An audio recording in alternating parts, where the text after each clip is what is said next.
When Pamela Hutchinson's good friend calls her for support, she makes the trip to Fort Myers Beach without a second thought. Fort Myers Beach is a beach town. It's where people come to blow off steam. It's also a party town. But her one-day visit soon turns into a small vacation, which brings new friends and new house guests for the recent divorcee. But not everyone you meet on vacation can be trusted. April 5th, 2018 is the last time anyone saw Pamela Hutchinson alive. Whoever shot Pamela did so with the intent to kill. The victim's purse has been rummaged through, and it appears that credit cards, cash, and driver's license have been taken. Some people are wolves in sheep's clothing.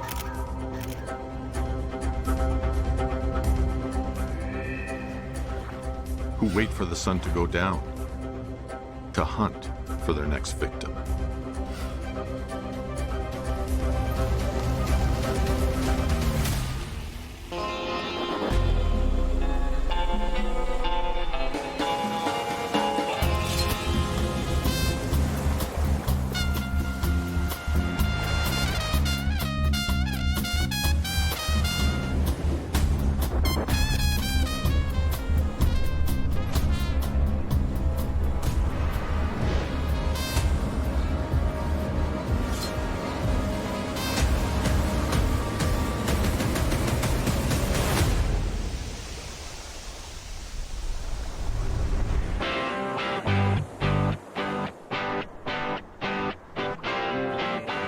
Fort Myers Beach is a 7-mile stretch of white sand located on Estero Island, Florida. Tourists travel from around the world to relax on 7 miles of beautiful white sand beaches. Others spend their days hunting for seashells, fishing for world-class marlin, or making new friends on a dolphin tour before winding down with another breathtaking sunset. The population of around 7,000 people includes families, retirees, and seasonal snowbirds. It also has a thriving community with restaurants and bars.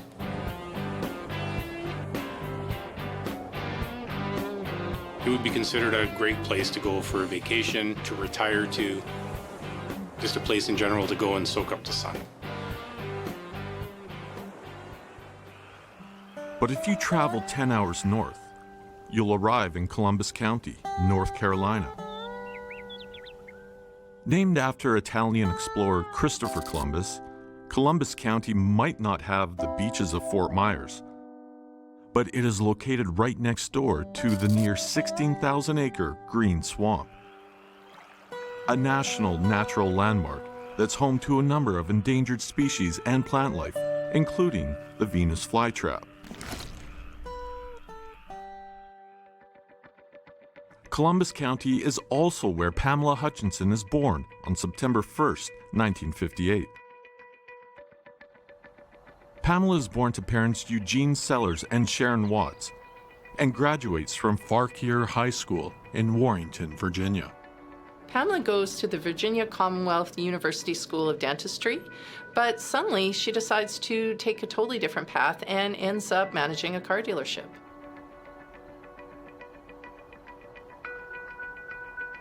Pamela Hutchinson lived in Virginia Beach. You know, she's a very kind, loving, genuine person. Pamela is very successful and independent. People are attracted to her zest for life, her infectious energy. She enjoys outdoor activities like fishing. She's very well respected in her community. Eventually, Pamela meets James Hutchinson. They immediately bond over a shared love of fishing and compete in local fishing club tournaments. Pamela even wins a few.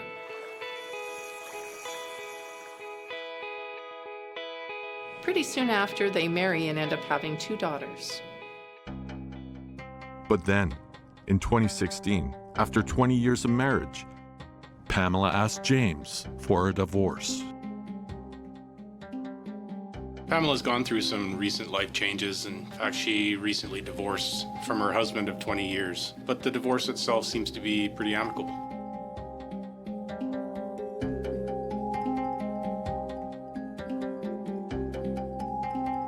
James is shocked by the news. He still loves Pamela, but he's a nice enough guy that he doesn't want her to stay in a situation where she's no longer happy.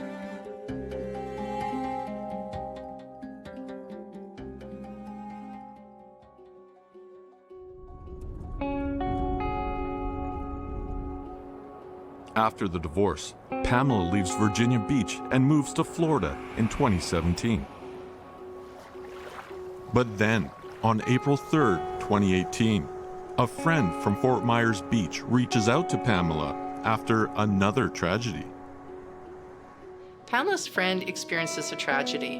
Her husband passes away. She wants Pamela there to support her and to be there when they spread the ashes. So she travels to Fort Myers Beach, which is near Sanibel Island, the location where they're going to spread the ashes.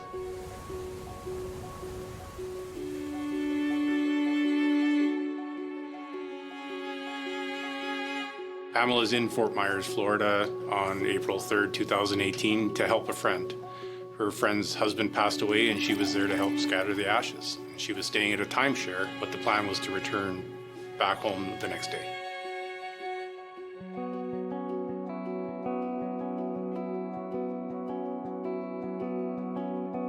But that afternoon, Pamela gets back to her condo, and even though she's supposed to leave right away, she decides to stick around a bit longer.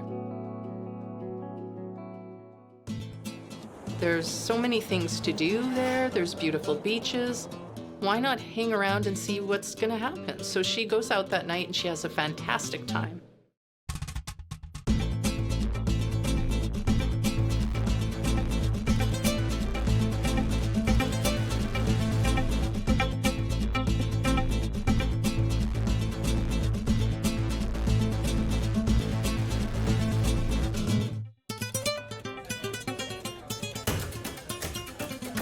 Fort Myers Beach is a beach town. It's where people come to blow off steam, people from all ages and all walks of life. It's also a party town.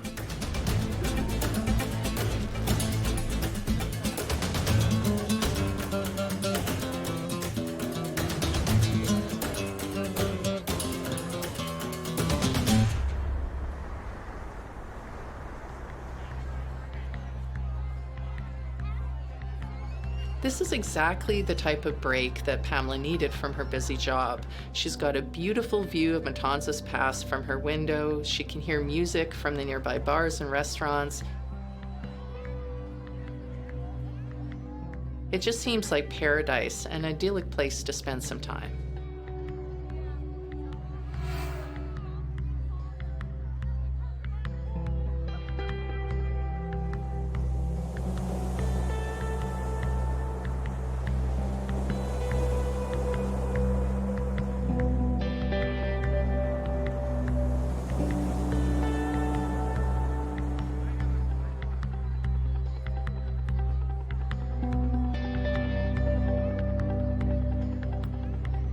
The amazing thing to Pamela that she commented on social media about was the fact that she got to see both the sunrise and the sunset from where she was staying.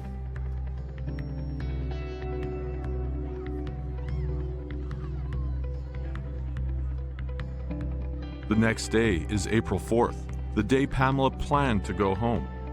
But she's having such a good time in Fort Myers Beach, she decides to extend her trip a little longer. On April 5th, 2018, we know Pamela responded to a Facebook post, and around 5:30 or 5:15 p.m., she decided to actually spend one more day in Fort Myers Beach.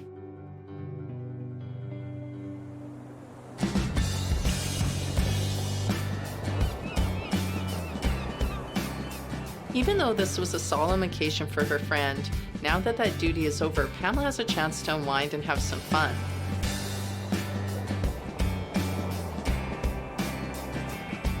She's newly divorced, her daughters are in college. She has no reason to hurry back home.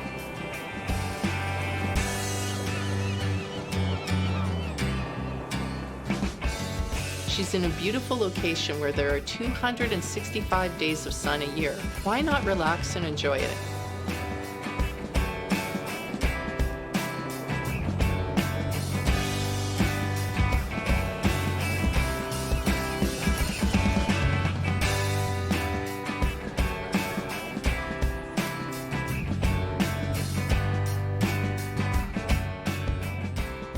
The trip is going better than Pamela could have even expected.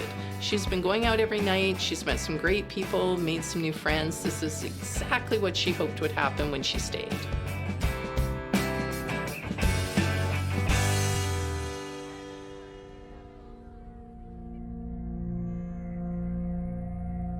But unfortunately for Pamela, her vacation in paradise would soon come to a tragic end.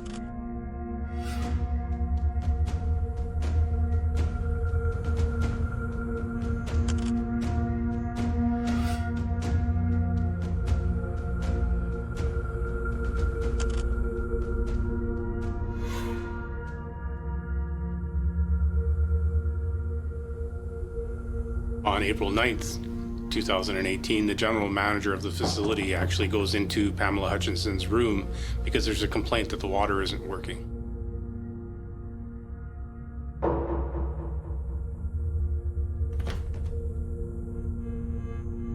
This manager is going from apartment to apartment testing the water. When she doesn't get an answer from Pamela's room, number 404, she lets herself in.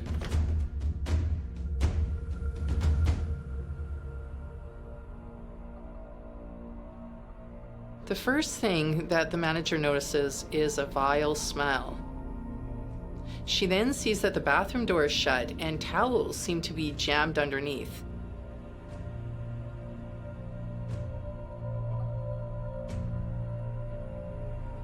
When she forces open the door, it's then that she discovers the horrific truth.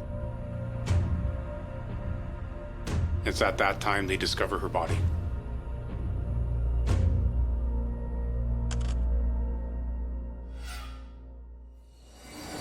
"59-year-old Pamela Hutchinson lies dead on her bathroom floor. Even to an average person, it's clear from the blood around Pamela's head that she's been murdered.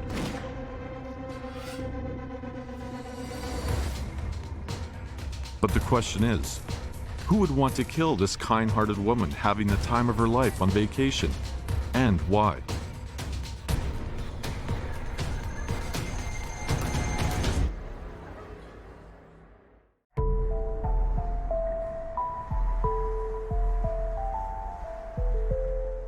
Pamela Hutchinson is a successful and kind-hearted divorcee who's traveled to support her friend in Fort Myers Beach, Florida. But after getting a glimpse of the beautiful Fort Myers Beach sunsets from her timeshare condo, Pamela decides to turn her trip into a mini vacation and extends her stay one more day, then another. But on April 9th, 2018, the manager of her condo is horrified to discover Pamela's body in her bathroom. 7:46 p.m., April 5th, 2018, is the last time anyone saw Pamela Hutchinson alive. The manager discovers Pamela's body and immediately calls 911. 911, Witheridge and Hutchinson. There's a dead body in one of the units. But the news is already out among the building's tenants, including 20-year-old Troy Strom. He described the smell like the smell of a dead animal, which clearly indicates that Pamela's body had been there for quite a while.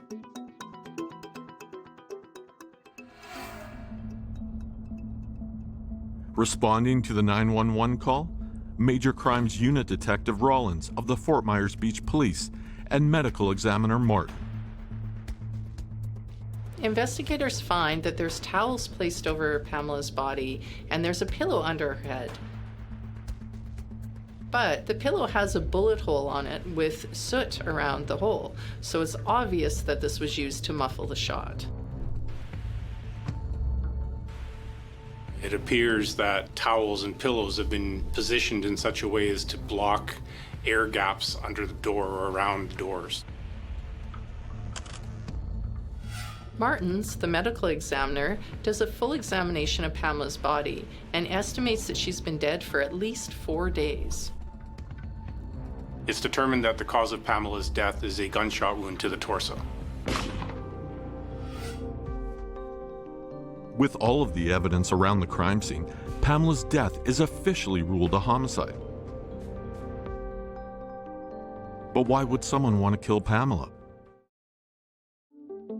Detectives continue their investigation by searching Pamela's condo.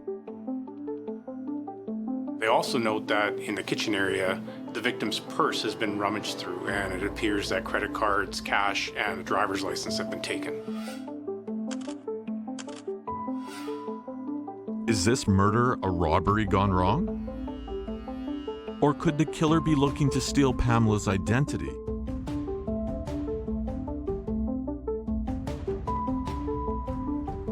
Also, at this point of the investigation, investigators discover that the victim's vehicle is gone from the parking lot, and there's no evidence of any keys located in the room.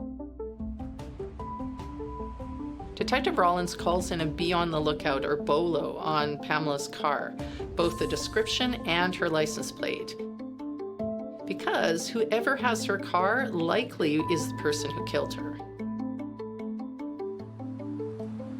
BOLO is an instrument used by police agencies across North America, really, to fan information out across the country. This way, other jurisdictions are aware of ongoing investigations where suspects may need to be identified, and that local jurisdictions don't have any luck in determining who that person might be.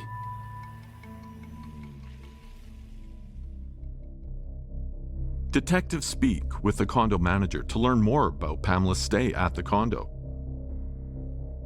The manager provides an important clue.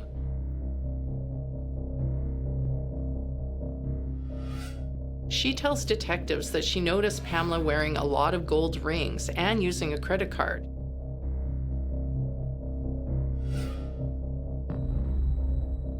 Since these items weren't recovered from the crime scene, it's likely that the killer took them as well.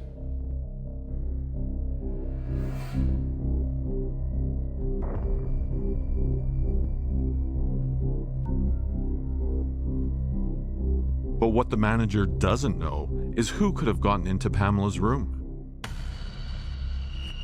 At times, homicides are committed by people close to the victim. Rollins asks Virginia Beach police to go and pay a visit to Pamela's ex-husband, Jim, and question him about the murder.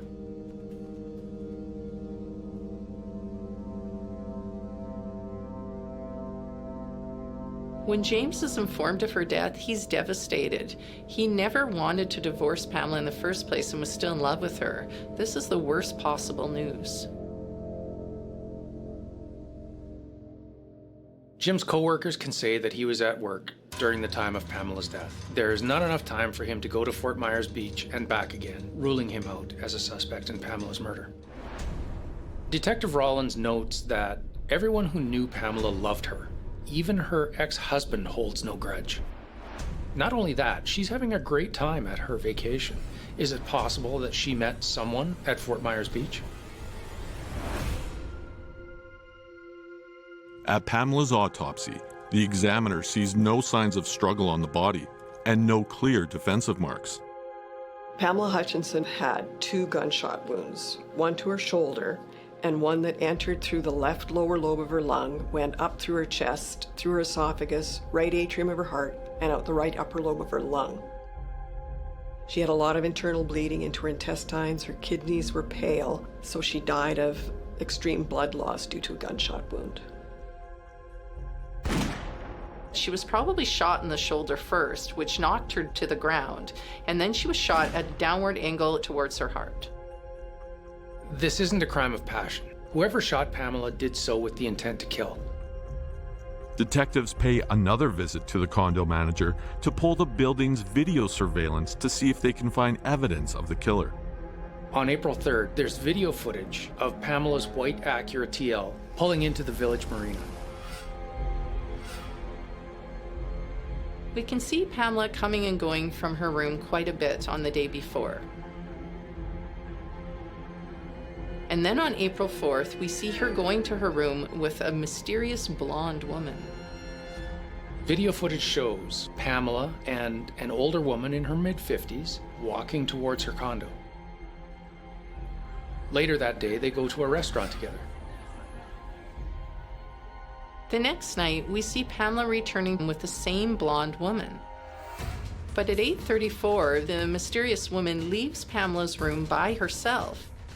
She looks really upset, like she might even be crying. They watch Pamela and this woman walk into the room together, and then this woman emerges alone and crying. Over the next 12 hours, the woman makes multiple trips to Pamela's room, exiting with luggage and garbage bags full of unknown material. At 12:42 p.m. on April 6, 2018, the woman leaves the apartment and gets into a white Cadillac Escalade with Minnesota plates.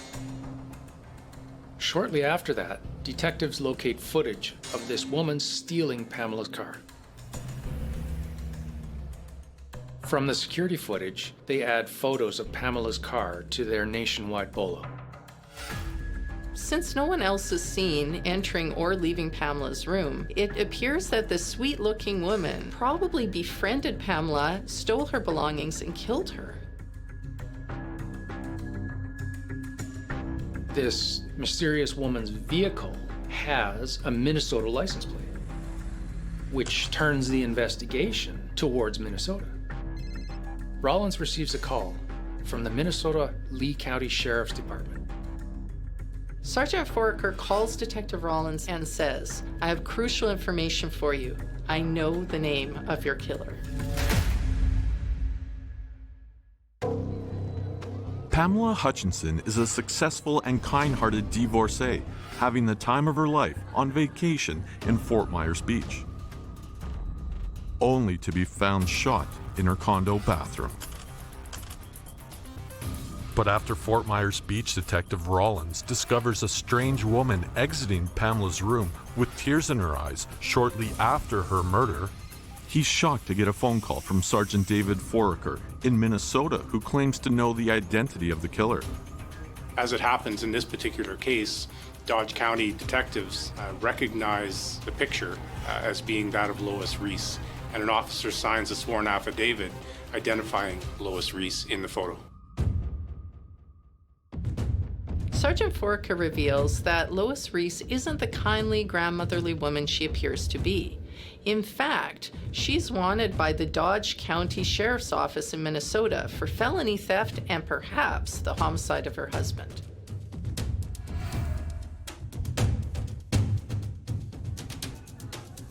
"55-year-old Lois Riess is born on February 28, 1962 in Rochester, Minnesota. She attends school up to the 11th grade. Lois Ann Riess, she's been living in Blooming Prairie, Minnesota with her husband David. Lois marries David Riess, a worm and bait farmer, and they were happily married for 25 years. They had 3 children together and celebrated the arrival of 5 grandchildren. In 2012, Lois was actually appointed guardian of an older disabled sister. But despite her cheery, blonde, grandmotherly appearance, Lois Riess also has a dark side. When both Lois and David Riess stopped showing up to work or interacting with their friends and loved ones in March of 2018, many suspected that something was terribly wrong. David Riess' business partner reports that he hasn't been seen at the business for about 2 weeks, and he calls the police. On March 23, 2018, David Riess' business partner called the Blooming Prairie Police after 16 days of him failing to contact him or appear at his job. When they go to the home to check, they discover the body through the window. It appears that he's been dead for a few days. Also appears there are a number of gunshot wounds. The couple's 2005 Cadillac Escalade also appears to be missing.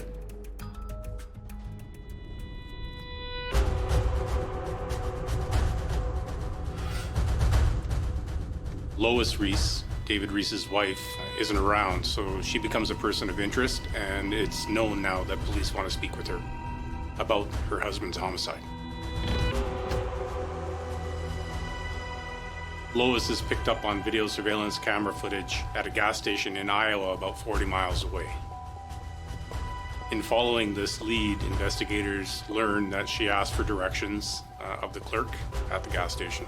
She was also seen to have made a transfer of about $10,000 from her husband's business account into her own account, and she wrote some large checks, one of them for the amount of $11,000 to herself. Additionally, she was found to have cashed 2 checks in the amount of $8,500. This was on the same day the body of her husband was found. With Lois Riess on the run, the Minnesota Bureau of Criminal Apprehension and the U.S. Marshals Service tried their best to locate her. On April 2nd, 2018, police get a tip that Lois could be in Florida from a woman named Tess Coster, who claims to know Lois personally. Tess explains that she's known Lois and David Riess for 10 years. Tess goes on to say that she'd heard the news about Lois being on the run, and when she saw her, she was terrified that Lois had come to kill her and her husband too.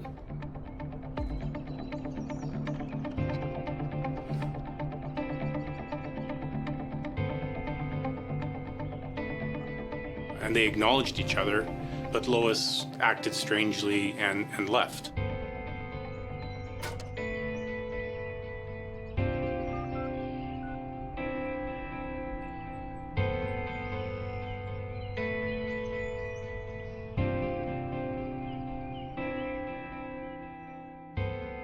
Tess thinks that since Lois obviously knew about the rental properties, she probably approached them hoping for a chance to hide out.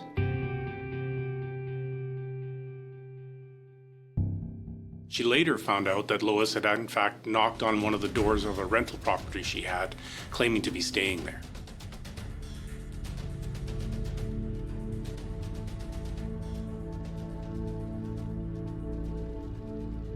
On its own, this information wasn't much to go on.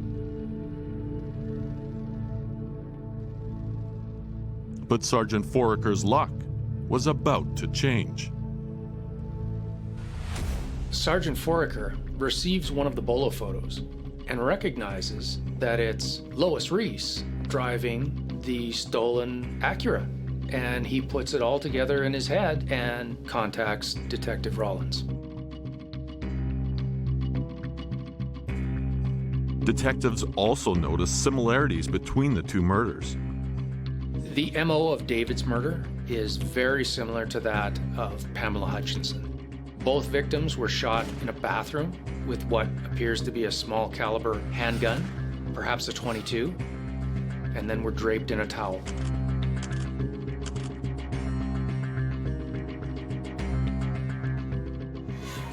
Afterwards, Lois stole her victim's personal identification, along with her cash and credit cards.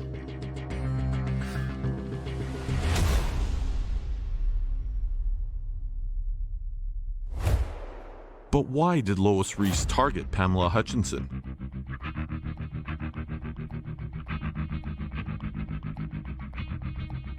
Beyond the financial motive, when detectives look at the picture of the victim and the killer side by side, they notice there's a bit of a resemblance.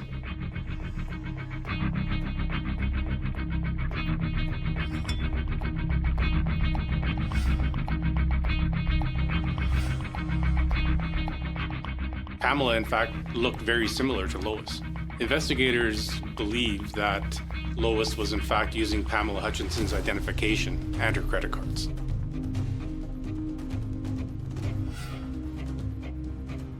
The challenge for detectives now is not only has Lois committed another murder, but she has a new car, new identification, and a 4-day head start.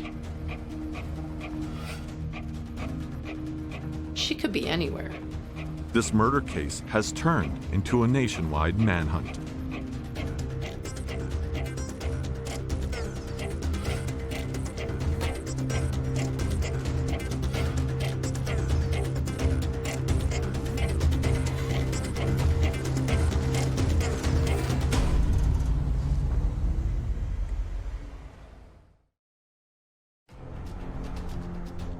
Lois Riess is on the run for the murders of Pamela Hutchinson in Fort Myers Beach, Florida, and husband David Riess in Minnesota. After shooting Pamela in her condo bathroom, Lois Riess stole Pamela's vehicle to go on the run, using her identification and credit cards to avoid authorities. Meanwhile, law enforcement and U.S. Marshals from around the country are working together to capture Lois Riess in a nationwide manhunt. Now Lois is a double murder fugitive on the run, and we have no idea where she is.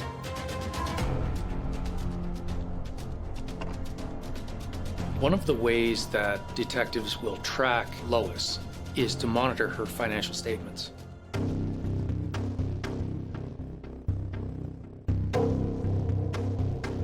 The day after the murder, Lois is caught by Wells Fargo's surveillance cameras withdrawing $5,000 from Pamela's account. Authorities have also uncovered evidence of Lois's history of financial troubles. It turns out that Lois Riess has a bit of a gambling problem, to say the least.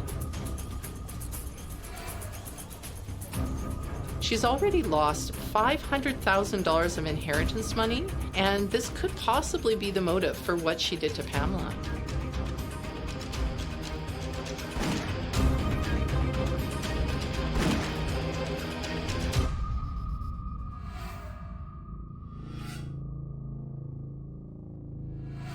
She also has a history of writing undocumented checks to herself out of her disabled sister's bank account.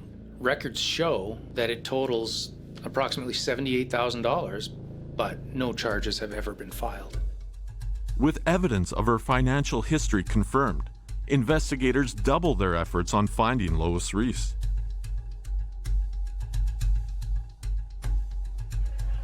Through bank records, the police discover that the day after the murder, Lois stayed at a hotel in Ocala, Florida.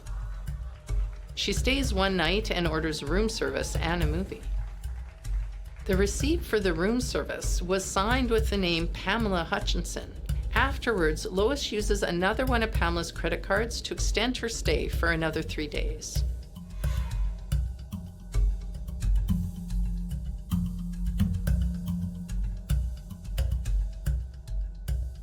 On April 7th, 2018, Pamela's credit card was used to make 3 $500 withdrawals at an ATM machine. Surveillance photos show Lois Riess making the transactions and still wearing the same shirt and hat and driving Pamela's car.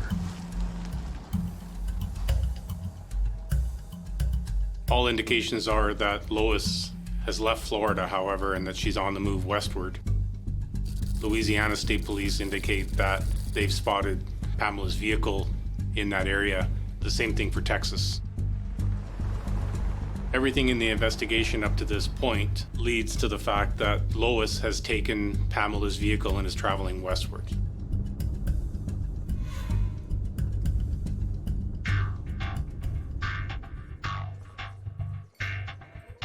Knowing that Lois is traveling across state lines, detectives are deeply concerned.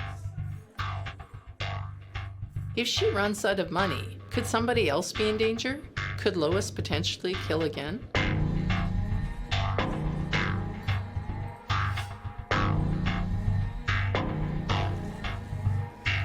Detectives continue searching and also find more evidence tying Lois to her crimes. On Monday, April 9th, 2018, a white Cadillac Escalade bearing Minnesota plates happens to be found about a mile away from Fort Myers Beach, Florida.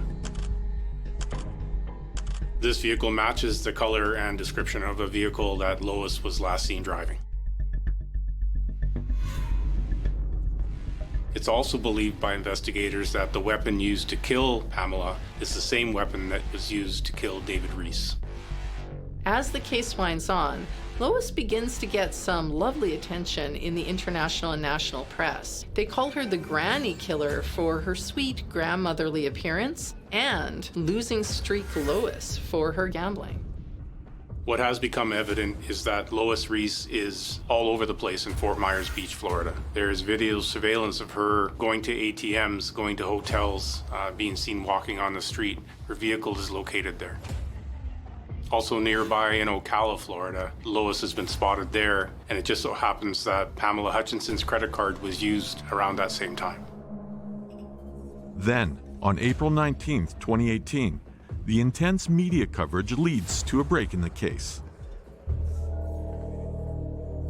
These images of Lois, the suspect in 2 homicides, they're now public. They're everywhere. And the manager of Dirty Al's, a bar restaurant in South Padre Island, recognizes her from the photo as she's sitting in the establishment. Unfortunately, she's gone by the time they get there.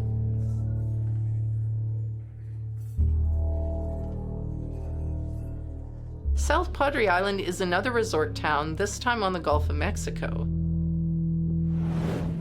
Police think that if Lois is eating there, she's probably staying around there too.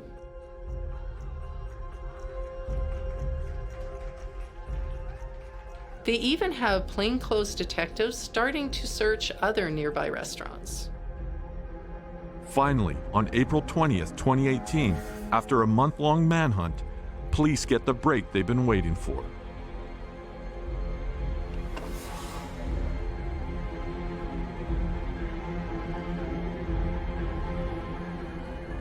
Police are contacted by a witness who works at a hotel restaurant who recognized Lois from the media coverage. Deputy marshals storm the hotel and find Lois in the lounge socializing, and they take her into custody for the murder of Pamela and David. It's a bit surreal that Lois is relaxing, laughing, having a great time at these restaurants when she's being hunted nationwide. But from Fort Myers Beach to South Padre Island, it's almost like she wanted to live a life of luxury before spending the rest of her life in prison.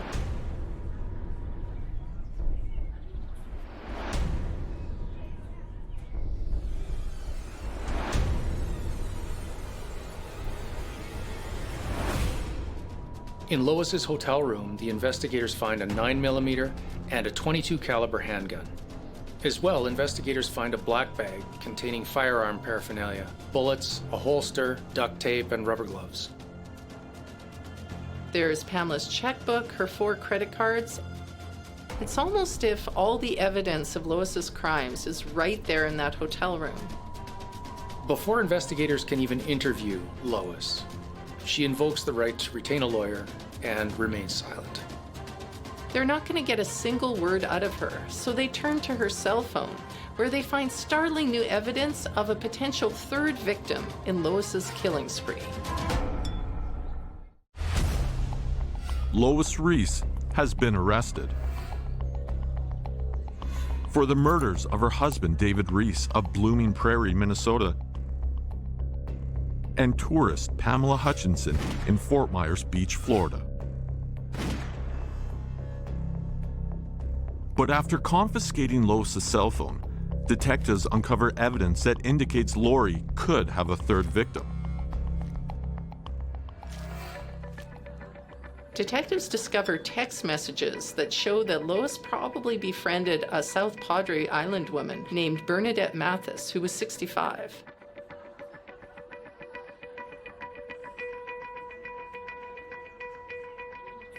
Much like Pamela, Lois befriends Bernadette at the bar.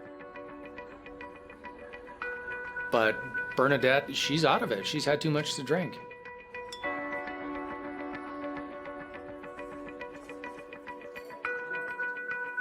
They planned to have dinner the next day on April 20th, but the dinner plans were called off when the bartender informed Bernadette that he'd seen that Lois had been arrested.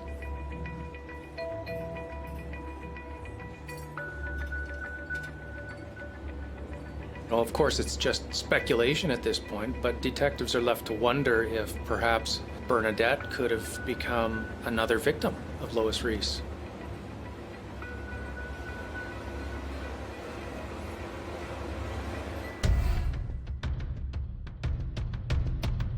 In December of 2019, Lois pled guilty in a Florida courtroom to the murder of Pamela Hutchinson, as well as theft and other charges. In August of 2020, she pled guilty to the murder of her husband. She's currently serving 2 life sentences without the possibility of parole. But what authorities still don't know is what started Lois Riess's crime spree in the first place. There are many elements to this series of crimes. It all seems to have begun with an argument that ensued between Lois and her husband, David. It would appear that David offered Lois a firearm and suggested she take her life.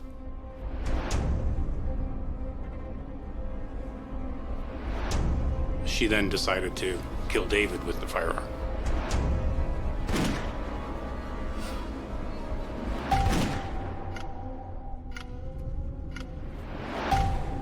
And at that point is when she took off from Minnesota and left for Florida. I don't know that anybody would have thought initially that Lois was capable of murder, let alone twice. Once she got to Florida, she looked for somebody who appeared the same as her so that she could continue to run. And that's when she found Pamela.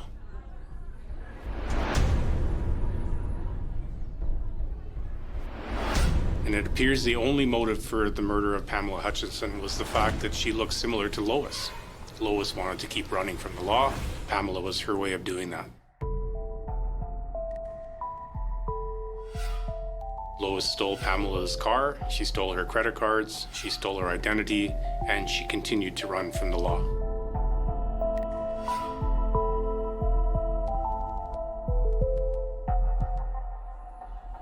She was eventually found in Texas, where everything was put together. One of the most insidious things about these murders is that Lois lashed out at people who trusted her. Pamela thought she'd made a new friend. She was just having a great time, and Lois murdered her just for her identification. She left behind children and lots of people who loved her and mourned her. Lois's greed drove her to murder 2 people, and now she'll be behind bars for the rest of her life. Some people are capable of terrible things. You can't just look at someone and say, well, that's a good person or that's a bad person. You don't know. But by the same token, you can't go through life looking over your shoulder. You have to live life in the moment. And to say, be wary of strangers is a bit overwhelming because strangers are everywhere. But while Lois Riess is a monster, the person we should remember is Pamela Hutchinson, a woman who was loved by so many of those who knew her, who lived life fearlessly on her own terms. But while that fearlessness may have led to her untimely death, her spirit of adventure is a powerful reminder that life can end at any moment, and to try to enjoy the time we do have.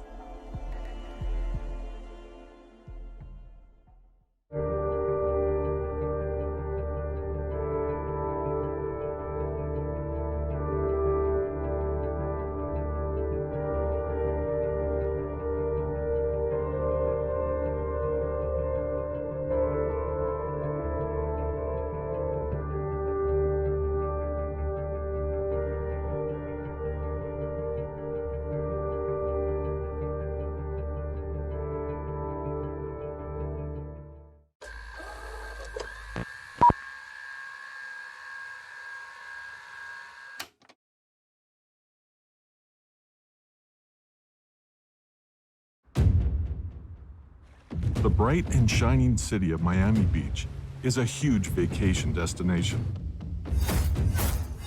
But in the 1980s, it's a totally different story. But Miami does have a dark side. In fact, in the 1980s, Miami Beach was considered to be the U.S. murder capital. The title isn't enough to stop one German couple from visiting multiple times a year. The couple make a hobby out of shooting guns together while they are in town. And as you know, when you're a gun collector, one is never enough. But a late-night drive gets them lost. What would you do when you're a lost tourist if not ask for directions? And they aren't the only ones with a gun.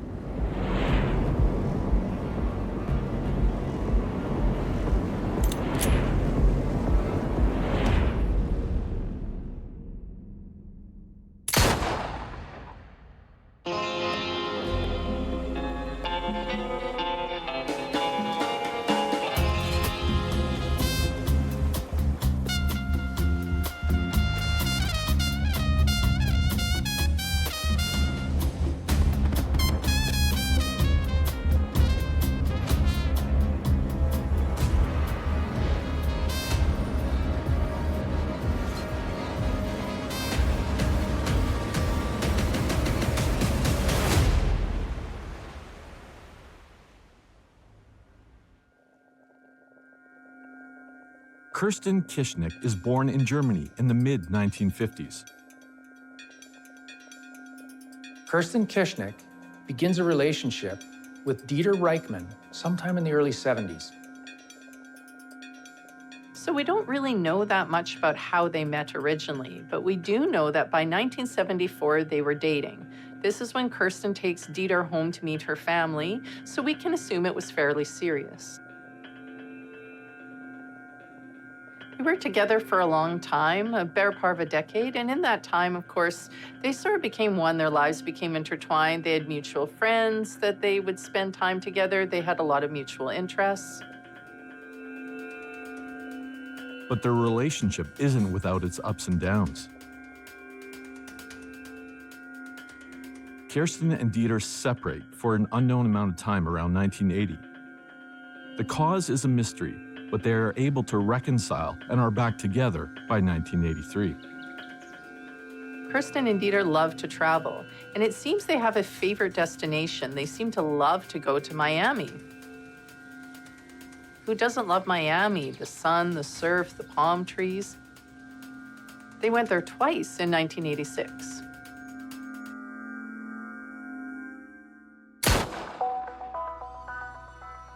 Dieter loves to shoot and collect guns, but gun control laws back in Germany prevent him from doing so. While in Florida, he buys 2 guns so that he and Kersten can take multiple trips to the shooting range.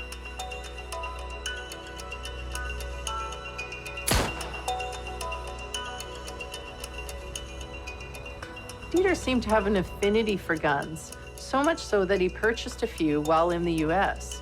But because the gun laws are so strict in Germany, he ended up leaving them in the US with an attorney in Florida. This way, when he returns to Florida, he can pick them up. After finding someone to hold on to their guns, the vacation comes to an end, and Kersten and Dieter return home to Germany.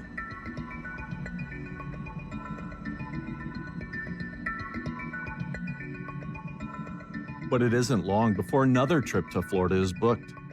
Kersten and Dieter plan a trip to return in October the very next year.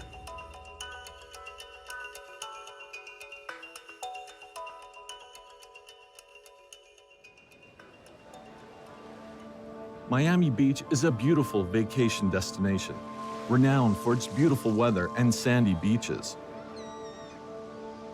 It's a place to relax and to party, and perhaps even retire. Miami is a popular tourist destination for many reasons. For those who love architecture, it's one of the best places to go to see Art Deco architecture. It's got one of the largest concentrations of it in the US. It's also great for different neighborhoods like Little Havana. It's a great quirky place to spend some time. The city plays host to all kinds of festivals, conferences, and showcases.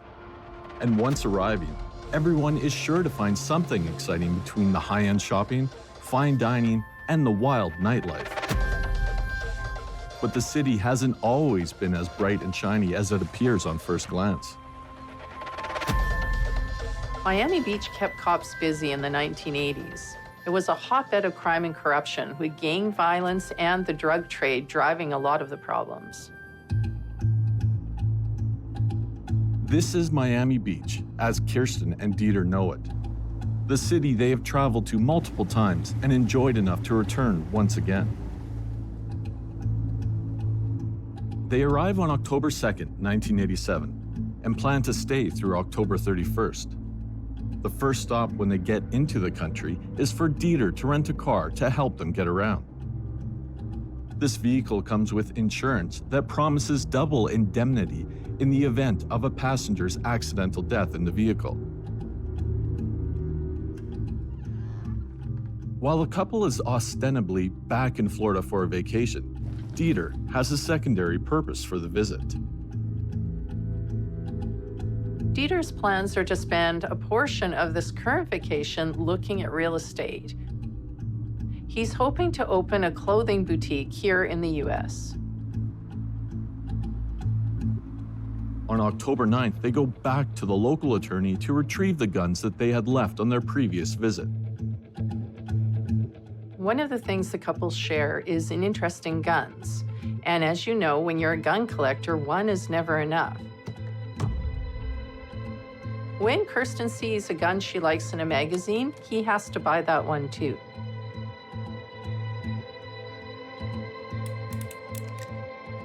While buying the third gun, they also pick up some ammunition for each of the guns.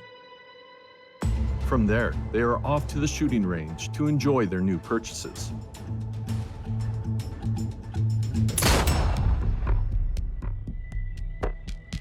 Over the next few weeks, Kersten and Dieter take in the sights around the city, exploring the local hotspots. On the evening of October 25th, the couple finds themselves at a Brazilian cocktail bar in the marketplace for dinner. According to reports, on the evening in question, they were both seen having a great time. They continue to drink until 10 at night, when they have the idea of going to the Welcome to Miami Beach sign to take pictures. Soon after they leave the cocktail bar, they unfortunately get lost. Whether this is because they had too much to drink or they were just tourists and unfamiliar with the neighborhood is anyone's guess. For nearly the next half hour, Dieter drives them around the Miami Beach streets. When he realizes he doesn't know how to get to the sign, he starts looking around for someone he can ask for directions.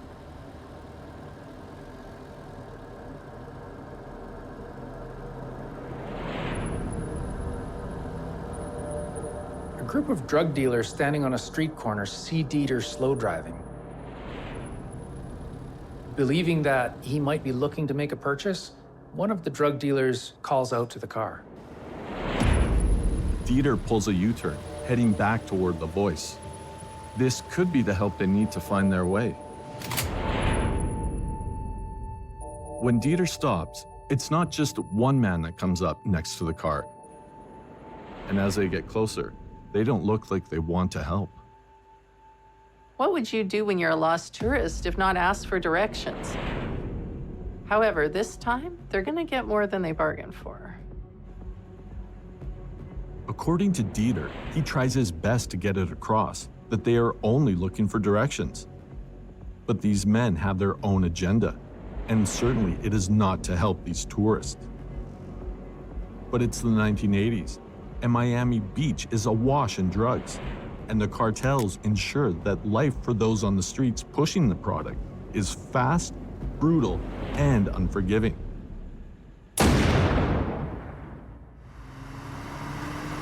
It is a lesson that, according to Dieter, they learned the hard way.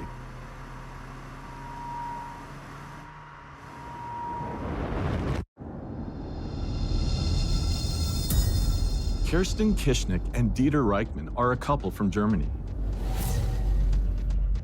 They meet in the 1970s, and even when their relationship has some hiccups, they come back as the years go by. Beginning in 1986, the couple starts making regular trips to Florida. But Miami Beach in the 80s is not the same as it is today. Crime is rampant. Gang violence is on the rise. Miami Beach has earned the title of America's murder capital. They plan their third trip to Miami Beach to last from October 2nd through October 31st of 1987. As they get to their final week in the city, on October 25th, they go out for drinks at a Brazilian cocktail bar. Kersten and Dieter want to get a picture in front of the Welcome to Miami Beach sign before their vacation ends. They get lost and stop to ask for directions.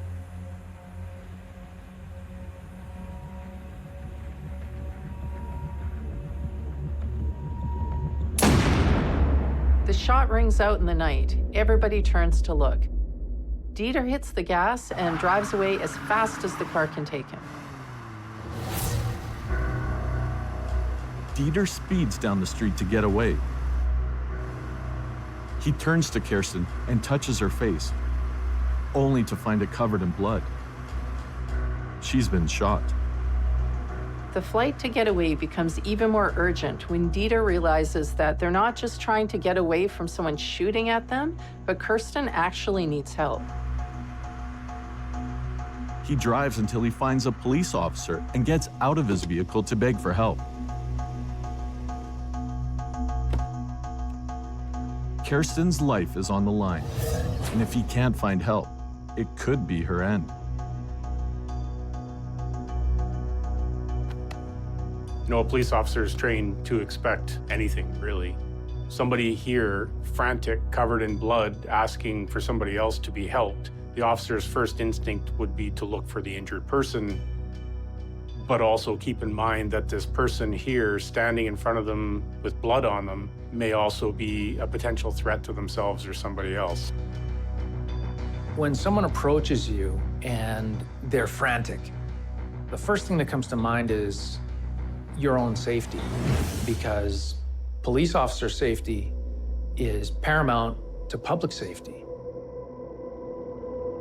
So many things run through an officer's mind in those situations, from looking after a potential injured person, protecting other people, protecting themselves from a potential threat, and also preserving any evidence of a crime that may have been committed that you don't know about yet.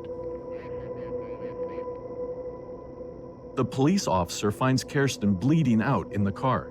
They check her pulse, finding she is alive, but barely holding on.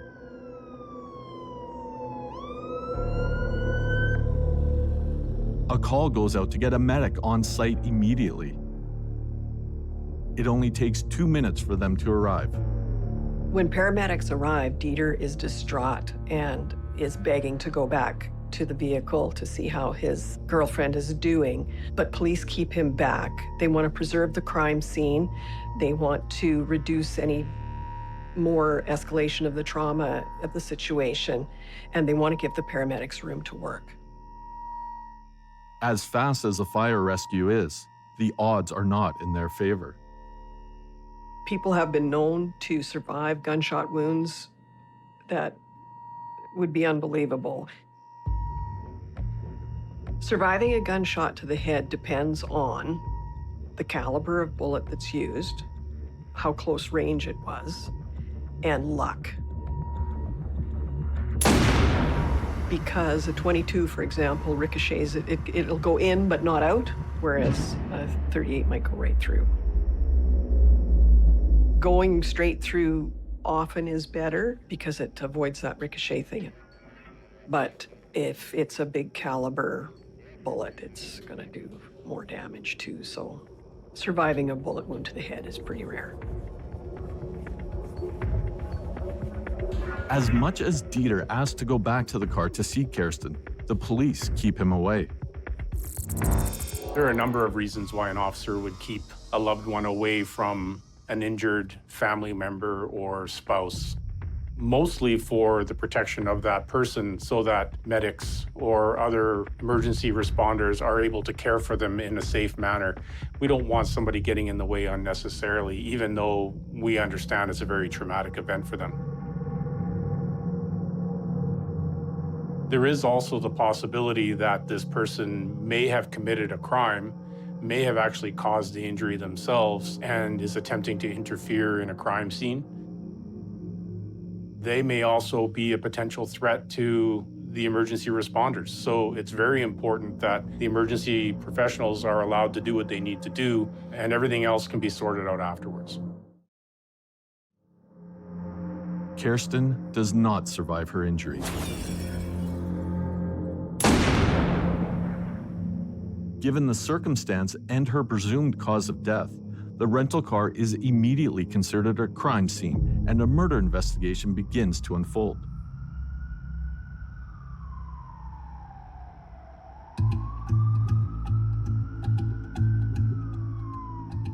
A detective with the Miami Beach Police Department arrives and begins taking in the crime scene. When you first arrive at the scene, you want to find the officer that's able to brief you on what's going on and walk you through the crime scene. It's important to know who was there first, what they touched, what's been moved, because all that may play a part down the road in the investigation. If a potential victim has already been removed from the scene, it would be very important for the investigators to know sort of where that person was lying or how they were positioned when they were found. Where was the person seated in the car as a passenger per se? Where was the driver seated? Which way was the passenger facing? In this case, the passenger was shot.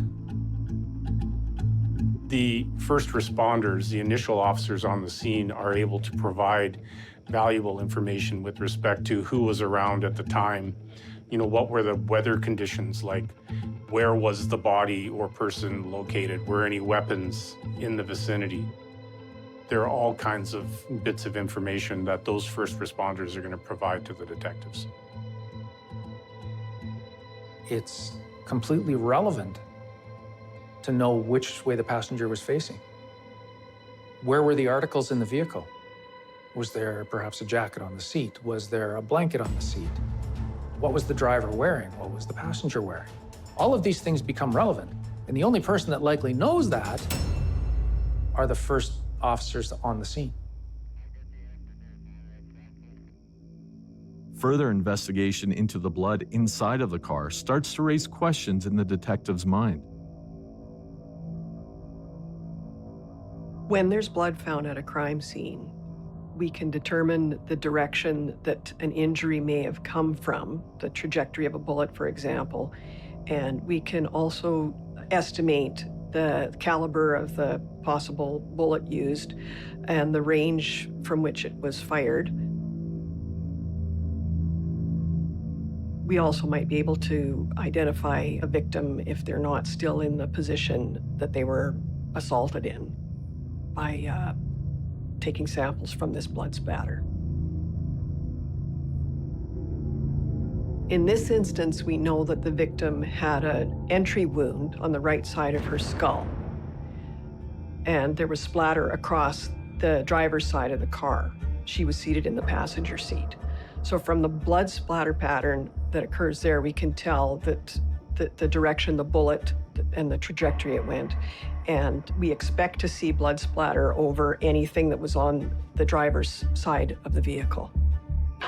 In this instance, there was blood splatter on the driver's side of the vehicle, except there was no blood splatter on the seat belt. So this either means that the driver was not wearing the seat belt, or that the driver was actually not in the vehicle and the seat belt was retracted. Kersten and Dieter's vacation has come to an abrupt end, but this investigation has just begun.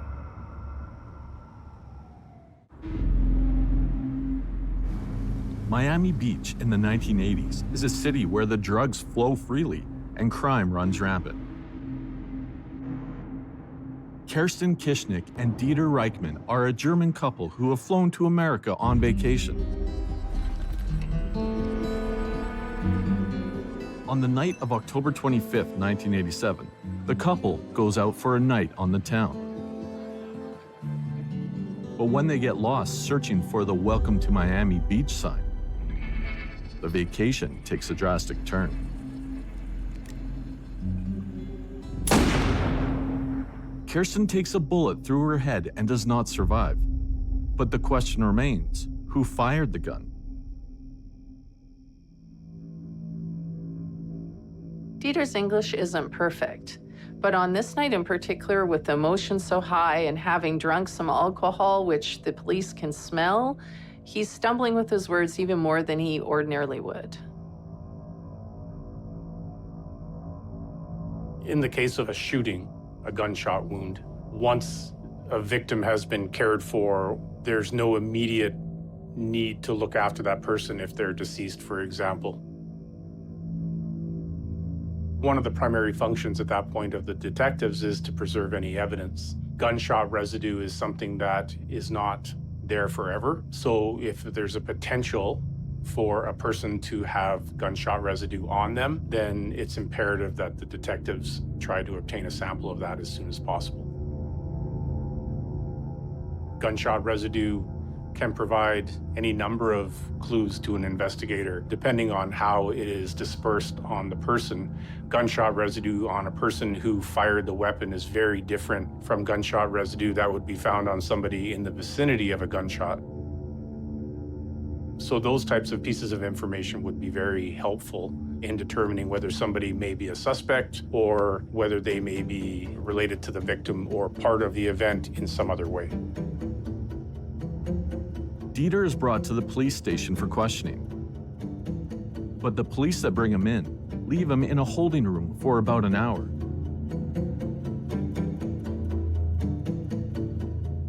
When the detective on the case finds out that Dieter has been kept in a holding room, they go to get him and apologize for this treatment. But they can't let Dieter leave just yet. They need him to make a statement about the events of the night. Investigators will attempt to get a first-person account of what occurred from a witness or a victim.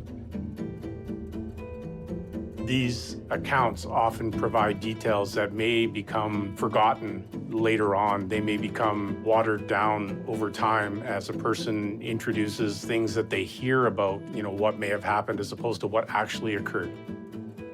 So getting initial information as soon as possible is the best place to start. Dieter tells a story of what happened earlier in the evening.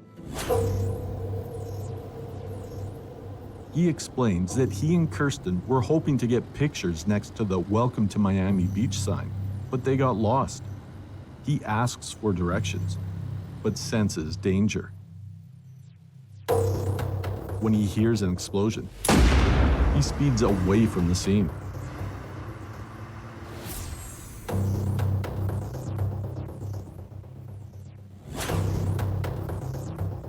Kirsten was seated in the passenger side of a vehicle that had an open window. She had a bullet wound directly above her right ear. It's most likely that the shooter was positioned on the passenger side of the car at the window. Kirsten would have been facing forward in order to be shot on the right side of her head, and the blood splatter across the steering wheel on the opposite side of the car makes that even more evident. The next morning, the police accompanied Dieter back to his motel room. Among other things, they find his collection of 3 guns, as well as ammo for them. At this point in the investigation, it would appear that Dieter is really the only person that may be considered close to being a suspect. Whether they actually consider him a suspect or not, he's a person of interest in the investigation. And it's important for investigators that he not be able to leave the country where they may not be able to get him back to continue any investigation with him. So taking his passport away prevents him from being able to leave the jurisdiction. Though the guns and ammo are especially interesting to the investigators. They find a box of .38 ammo, which can fit into 2 of the 3 guns, a special Taurus revolver and a FIE .38 Special Derringer.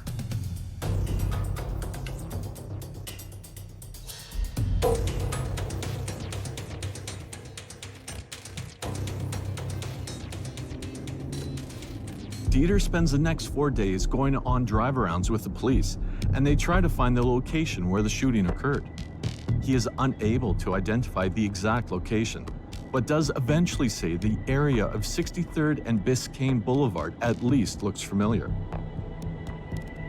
Even though police are attempting to verify Dieter's story, that doesn't necessarily mean that he's no longer a suspect. It's statistically known that homicides are committed by people known to the victim. That's sort of a starting point for investigators. So we really know at this point that the only person around that knew the victim is Dieter. But his account of what happened is pretty unreliable because of the condition he was in.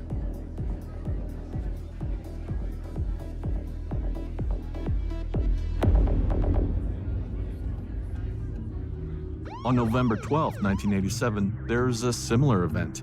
A robbery in Florida leads to the murder of 2 salespeople. The surviving employee, Robert Henry, tells the police that he was abducted by 3 men who committed the crime. It's the perfect alibi, right?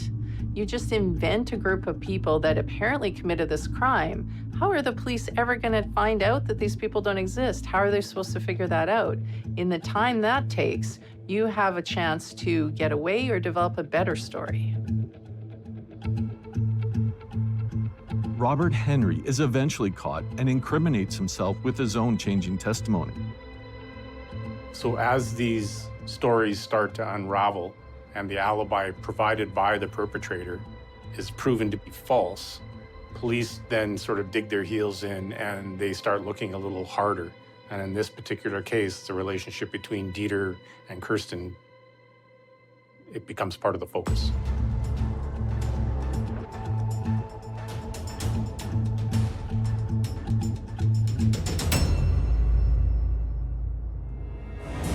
But there's only one way to know for sure if Dieter is telling the truth. And that is to look into details of his story. The police are continuing to investigate Dieter's story, which leads them to the Brazilian cocktail bar. They talked to a waiter there who remembers the couple and said that they had 6 drinks each and did appear intoxicated by the time they left. While looking into Dieter's guns, investigators discover that they have been purchased illegally. All 3 handguns are bought by showing a Florida's driver's license that lists a non-existent Miami Beach address. Dieter is brought back to the police station for another interview on October 29th. The interview lasts 4 to 5 hours while the investigators try to understand everything that occurred the night of the murder. At this point, all the police have is Dieter's story. They don't have any other suspects. All they have is Dieter's story and the fact that he owns some guns. At the end of the interview, Dieter is arrested for federal gun charges and is to be held in custody until he can stand trial.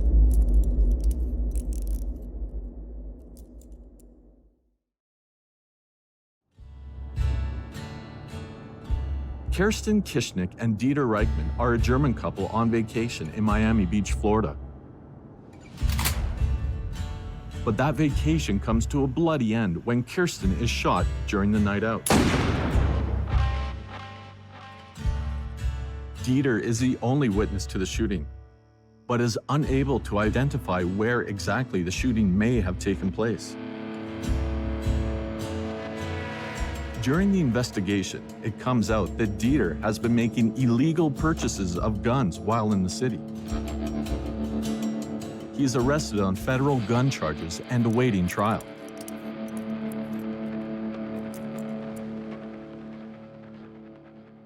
Dieter is held at the Metropolitan Correctional Center, a federal detention facility. He's to remain there until his trial, with his bond change set to $150,000.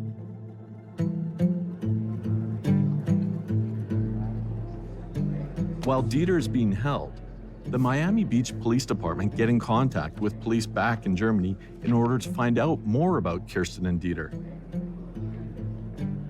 The German police examine Kirsten and Dieter's bank accounts, question dozens of acquaintances, and obtain their life insurance policies.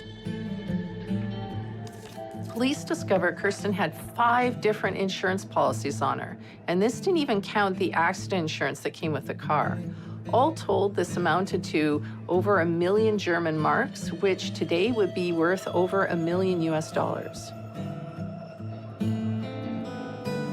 This looks suspicious. It definitely could be a motive and certainly raises some red flags. The life insurance policies are discovered to have been signed between 1978 and 1984, all of which named Dieter the sole beneficiary. On top of this, on June 9, 1987, Dieter and Kirsten go to a courthouse in Germany to make each other the sole heir of their respective estates. An interesting revelation in this case comes from the German investigators. Kirsten is a sex worker, and Dieter acts as her pimp.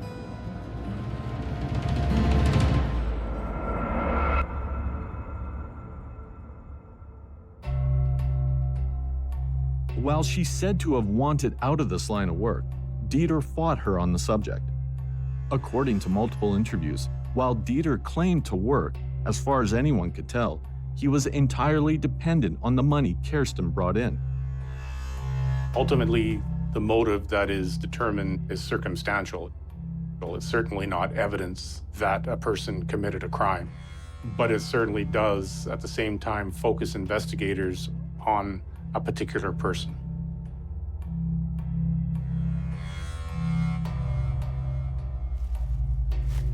With Dieter looking more and more like a potential suspect, it brings next context to previous evidence. There's no doubt that the victim's blood was on Dieter's shirt, but how it got there remains a question. And it doesn't appear to have gotten there because of the gunshot. Dieter claims he was positioned in the driver's seat of the vehicle when Kirsten was shot. Bloodstains on his shirt were large in comparison to the blood spatter that you'd expect from a bullet. The spray pattern does not match what was found on his t-shirt. If he's saying that that blood that was on his shirt got there because somebody shot her through the window, that's not the type of pattern it makes. A large blood stain on his shirt is more likely to be from him touching blood and then rubbing it on his shirt. The blood inside the car and on the blanket continued to call into question if Dieter was in the car at all when Kirsten was shot. Furthermore, results come back on the gunpowder residue test that was done on Dieter's hands on the night of the murder. While they can't conclusively say that Dieter shot a gun, there's enough evidence to say that if he didn't, his hands were in close proximity to a firing gun. While there's no exact evidence about what took place that night, a theory is starting to form in the minds of detectives.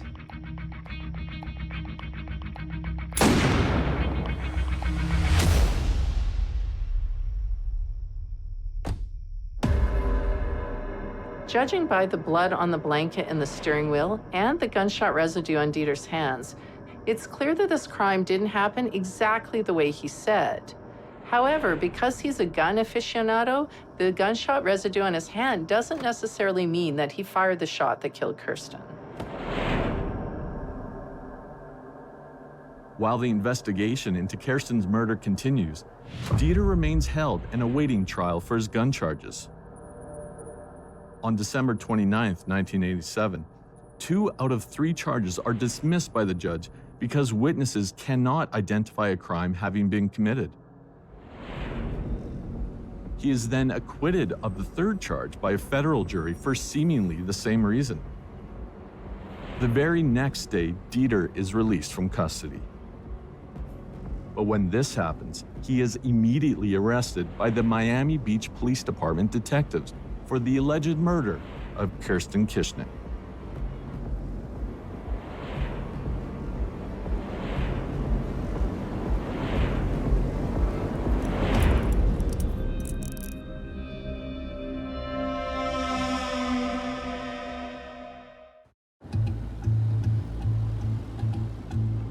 Kirsten Kischnick is a sex worker from Germany. Dieter Riechmann acts as her pimp and her boyfriend. The 2 of them take a trip to Miami Beach in October of 1987. Thanks to a large number of life insurance policies, Dieter stands to gain upwards of 1 million German marks in the event of Kirsten's murder. He is at first held in custody on gun charges, but when those are dismissed, the Miami Beach Police Department arrests him again immediately for the murder of Kirsten.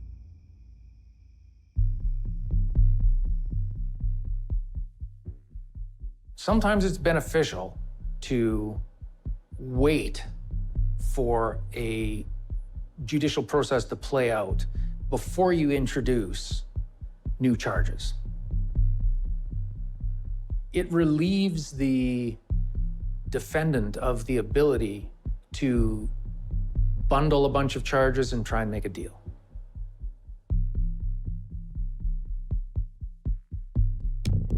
On January 20th, 1988, Dieter is indicted on the 2 charges.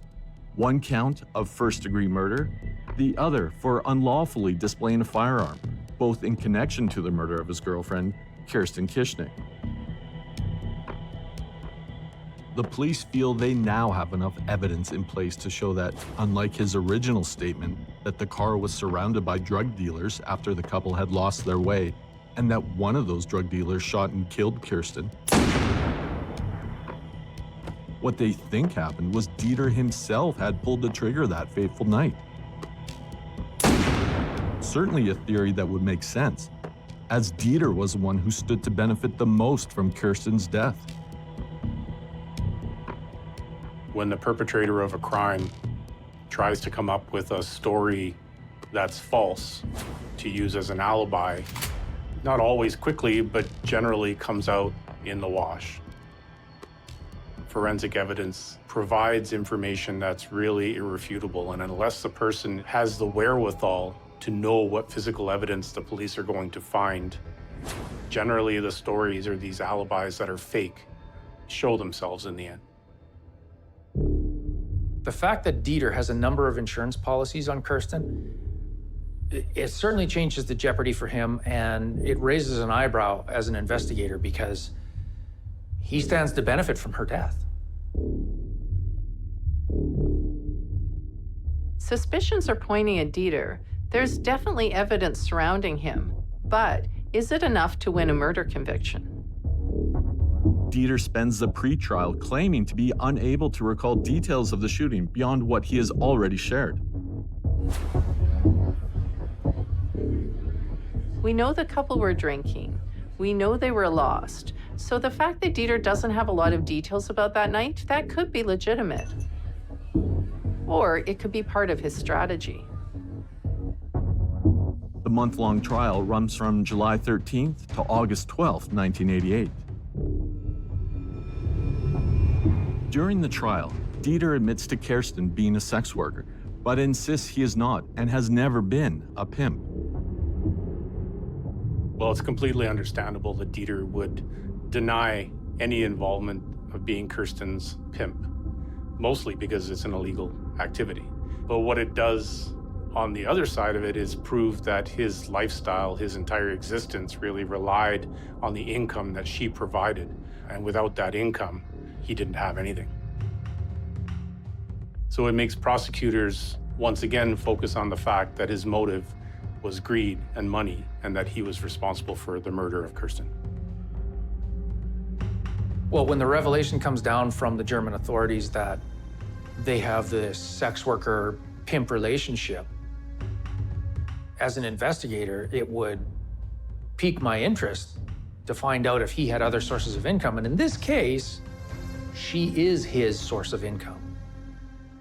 And he is heavily invested in this relationship in the fact that she's his only source of income, and he's got a number of insurance policies on her.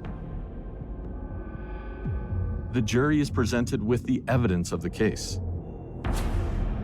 The gunshot residue found on Dieter's hands, the blood spatter around the car, and the theory as to how the night may have gone. After all the evidence is brought to the jury, they find him guilty of both charges. Their final recommendation is for the death penalty by a vote of 9-3.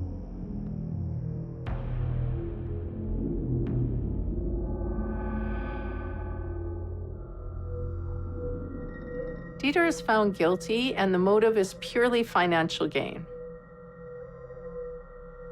When we start looking at motive to commit these types of crimes as investigators, money or greed often comes up as a very powerful motive. So when a person has, multiple insurance policies that pay out large sums of money with only one beneficiary, and that beneficiary is also reliant on that person for their sole source of income or their lifestyle. Motive in this case is money.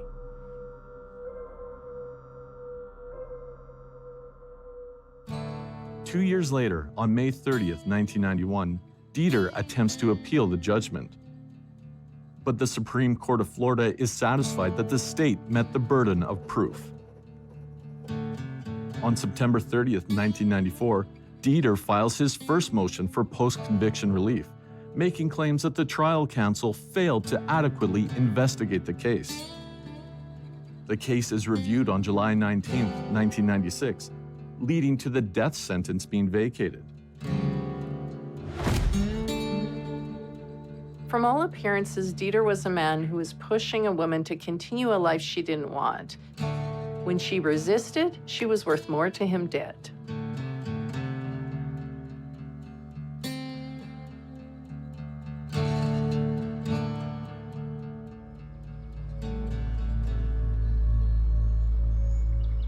Kirsten Kischnick thought she was just going on a nice vacation to America. Little did she know, she would never return to Germany again. In a city of sin and excess like Miami in the 1980s, buried under the headlines of cocaine wars, police corruption, and the South American narcos money flowing in the streets, a murder such as this seems almost quaint. Simple greed and opportunity with an unfortunate victim and the man she trusted.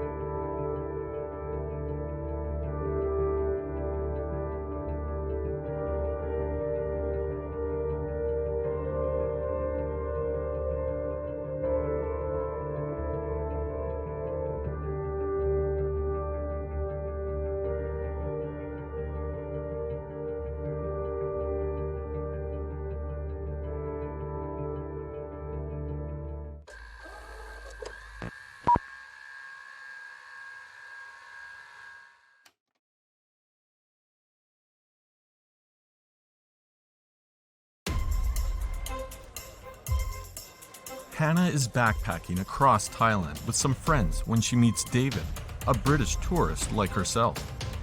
As luck would have it, they just happened to meet in this tiny island in the Gulf of Thailand. Sparks fly, and the two strike up a quick connection. But it's hard to get to know somebody in a place like this. David suggests someplace quiet, and the pair sneak away to the deserted beach.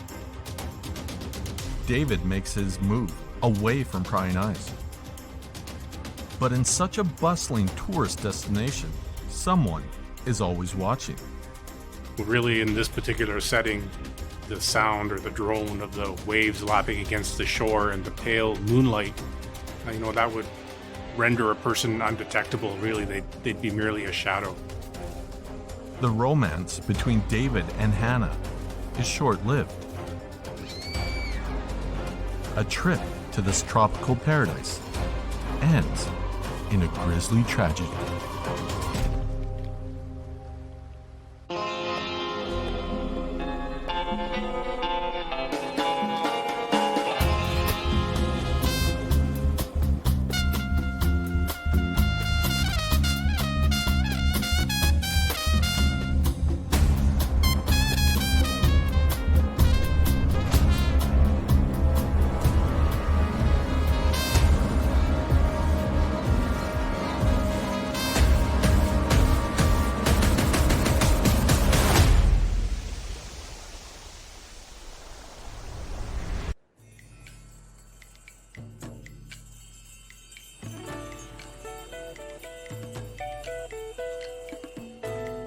According to the UK government, about 1 million British tourists visit Thailand each year. Surat Thani, meaning the city of good people, is the largest of the southern provinces. It lies on the western shore of the Gulf of Thailand. Many islands in the Gulf belong to this district, including the tourist hotspot Koh Samui, which can attract about 30,000 people a month for their famous full moon parties, as well as the much smaller, quieter island of Koh Tao.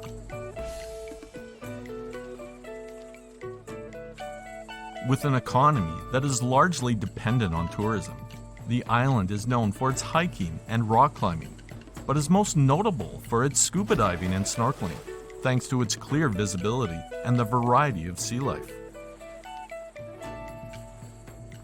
The island is home to about 2,000 locals, but there's also more than twice that many Burmese migrant workers that inhabit the island and largely cater to the tourist population. About 25 million tourists visit Thailand each year, and of these, only about 500,000 find their way to Koh Tao.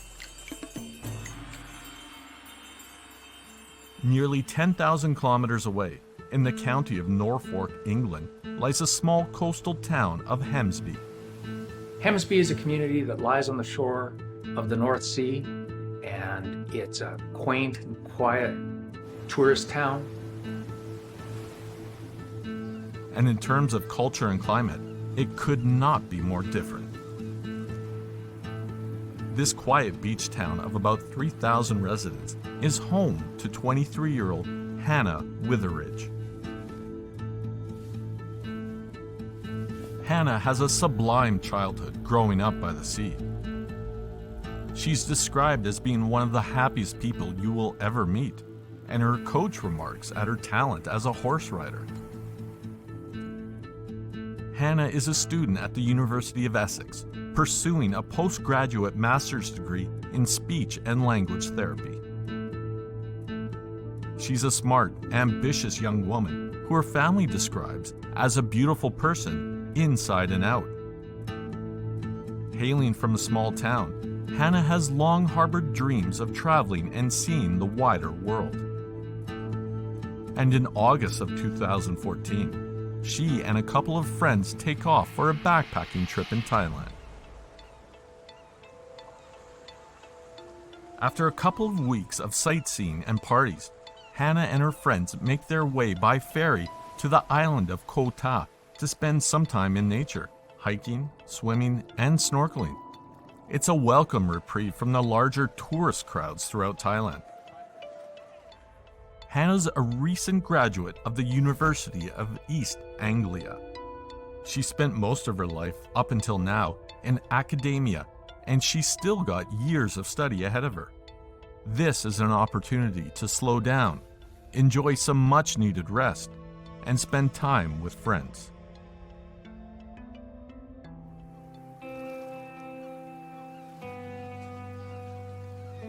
Hannah is young and attractive, and catches the attention of David Miller, a 23-year-old British backpacker like herself. David is in Koh Tao with some friends, hoping to do some snorkeling in the famous coral reefs surrounding the island.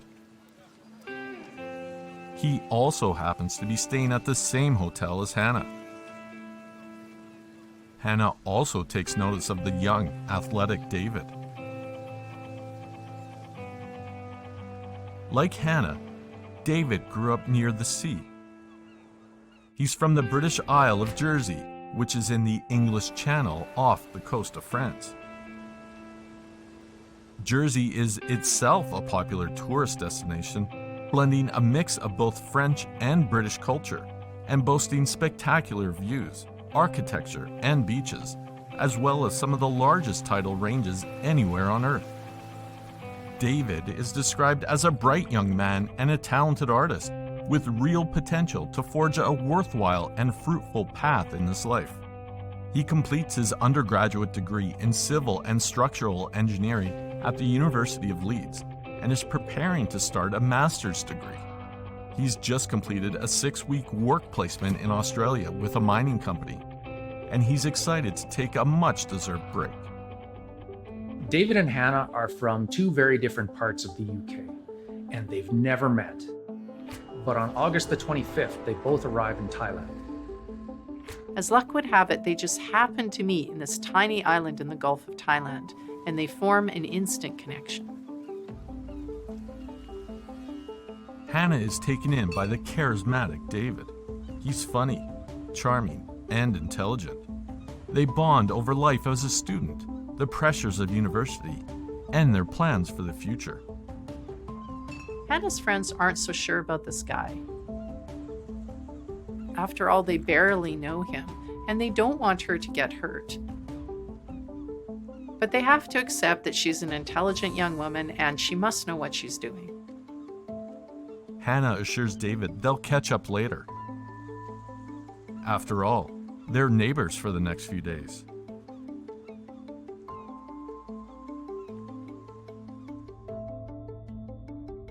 Hannah and her friends meet up later and get ready to go out to a nearby bar. It may only be a Sunday night, but there's always a good time happening somewhere on this tropical paradise. The trio arrive at a nearby bar just after midnight on September 15, 2014. Resort bars aren't really where the locals are going to hang out. You're going to find mostly European tourists there, and the majority of them do speak English. Hannah and her friends are outgoing and easily make friends out of strangers from all over the world. At 8 minutes past 2, David makes his way to the same bar where Hannah is drinking and dancing. The bar is really close to their hotel, so it's probably not that big of a coincidence that David ends up there as well. He's not there for very long before he notices Hannah. He's mesmerized by her. He regrets that their time earlier was interrupted, and knowing that they've likely only got a few days before they head in different directions, David chooses to be decisive. He finds Hannah on the dance floor and offers her a drink.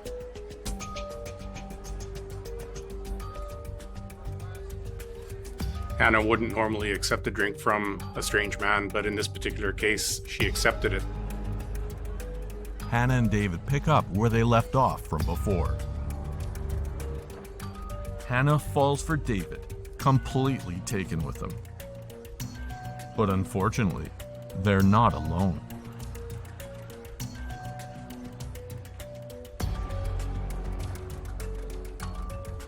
This bar is hardly conducive to getting to know someone. Even for a Sunday, it's super crowded, it's really loud, people are bumping into them constantly.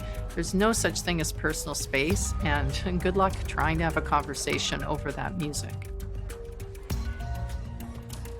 David suggests they sneak away somewhere quiet where they can be alone, and Hannah says yes. At that point, they decide to go for a walk on the beach. Little do her friends know, this will be the last time they see her. By the time they leave the bar, it's likely 3 or 4 in the morning. The only people still awake are back there partying. They have the beach to themselves.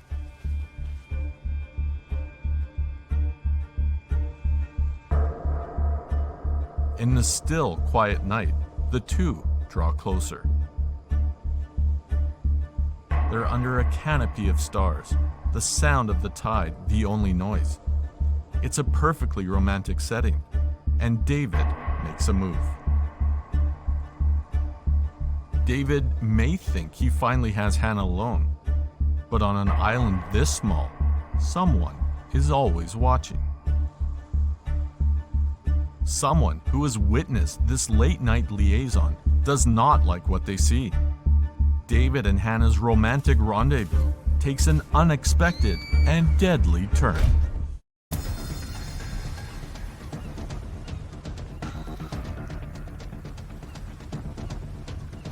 British tourists David Miller and Hannah Witheridge are both backpacking through Thailand before pursuing master's degrees in their respective fields.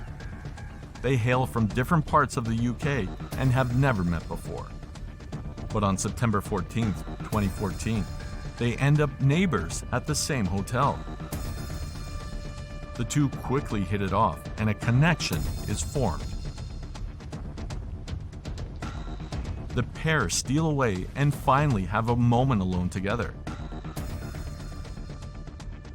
but their romantic night takes a deadly turn. While David and Hannah are getting to know each other better, someone else is watching them. This person has been biding their time, waiting until the couple was distracted enough to make a move. Now they come out of the trees and quickly cover the distance between the tree line and where David and Hannah are. Really, in this particular setting, the sound or the drone of the waves lapping against the shore and the pale moonlight, that would render a person undetectable. Really, they'd be merely a shadow in the area. The pair are lost in a moment they've been waiting for all night. They have no idea that someone has been hiding in the trees, watching them. By the time the man is upon them, it's too late. David is struck in the back of the head, tearing the flesh there, and this wound leaves him stunned. Really, the assault happened so fast, there's no time to react. They went after David first in order to incapacitate him.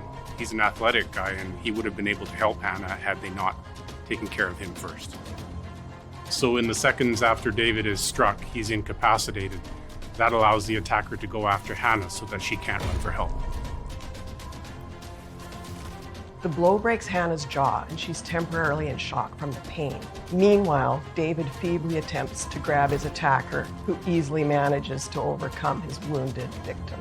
He strikes David several more times in the head with the blade of the hoe, delivering near-fatal attacks to both temples. At this point, there's no way David can get up and fend off his attacker. Hannah is on her own now. She knows she doesn't stand a chance fighting off the attacker. Her best hope is to try and get to her feet and make a run for it. Even if a blow to the head doesn't immediately render you unconscious, it certainly impedes your ability to fight back. You're taken off guard and your senses are reeling.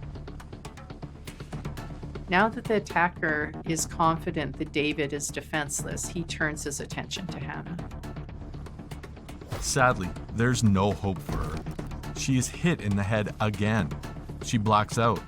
The man grabs her and realizes she is no longer resisting. He scans the beach. There's not a soul in sight. No one to witness what he's about to do. Meanwhile, it's late and Hannah's friends decide to call it a night. They look around for Hannah when they remember that she left with David.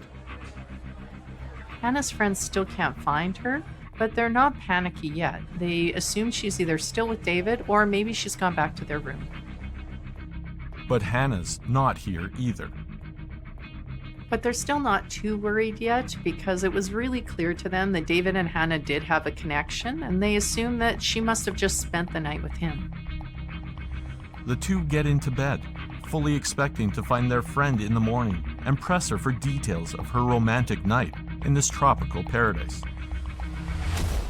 The man has his way with Hannah. She is unconscious, helpless to do anything. It's a common thing for an assailant to want to dispose of somebody that they have sexually assaulted. Usually the sexual assault in and of itself is not the last act. So fearing that she would probably report the sexual assault, they had to do something. So they decided to basically hide any evidence they could find at the crime scene, and they started to drag David's body into the ocean. This particular crime scene is full of gruesome evidence of a horrible attack. There's a lot of blood. They know it's only a matter of time before somebody comes along. It's getting close to morning, and the beach will have people on it at that point. So they need to somehow hide the evidence of the crime. But something stops them from finishing the job of cleaning the crime scene. It appears as though the murderer wasn't the only one on the beach. It looked like whoever had done this crime had been interrupted and therefore left all the evidence behind. Better to leave the evidence than risk being caught. The killer flees into the darkness of the early morning. The sun will rise soon and reveal the horror that transpired on the white sands of this beach. It's clear that the killer was in a rush to leave the scene of the crime as he left all the evidence behind. In the early hours of the morning of September 15, 2014, a Thai beach cleaner is out collecting garbage. It's a bright sunny morning, set to be another glorious day. But something strange catches his eye. He sees something floating in the water about 10 meters from the shore, and as he gets closer to it, he can tell that it's a man. Perhaps the man is out for an early morning swim. But when he doesn't surface for air, the cleaner grows concerned. Finding a body floating in the water, I guess you would have your suspicion as to what it is from a distance, but you're not going to know until you get there, get a hold of it, and then realize, oh my goodness, this is a human body floating in the water. Once he realizes that this is a body, in fact, floating in the water, he starts to look around to see if there's somebody he could call for help. And at that point, he sees Hannah's body lying in a pool of blood. So he runs and tries to find someone that can assist. Meanwhile, Hannah's friends wake to discover that she's still not back. Reluctantly, they get up and head out in search of their friend, and hopefully, some breakfast.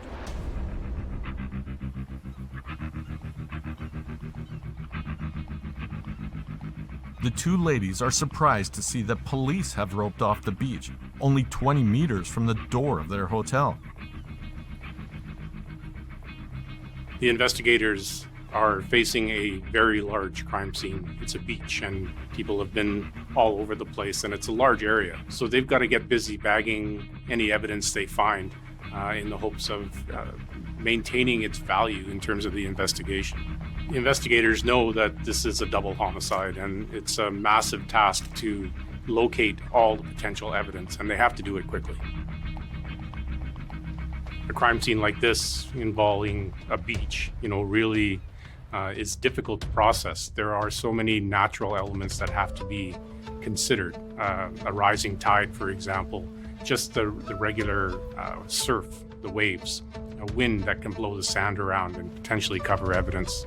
All those things need to be considered, and the evidence needs to be protected when it's found. As far as the body lying on the beach, obviously if it's been out in the elements, it's going to deteriorate faster than if it was indoors or in the water for that matter. So you've got that to contend with as well. And this being Thailand, it's a hot, humid and muggy environment. So you're going to want to get that scene processed and get the body off to the medical examiner as soon as possible. Hannah's friends are at first intrigued by the commotion taking place so close to their hotel. Clearly, something exciting happened right under their noses while they slept, and they're curious to hear from the locals what all the fuss is about. But suddenly it dawns on them. Where is Hannah?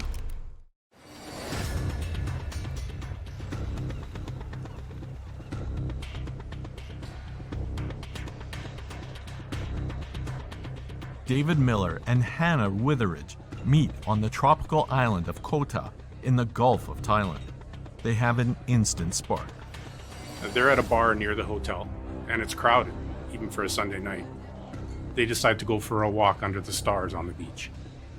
It's the perfect romantic setting, being on a beach in Thailand. Hannah and David's initial attraction quickly gives way to passion. Unbeknownst to them, someone is watching, someone that's been stalking them. In the early hours of Monday, September 15th, 2014, both David and Hannah are brutally assaulted and murdered, not more than 30 meters from their hotel. Police Lieutenant Thackson is assigned as the lead investigator.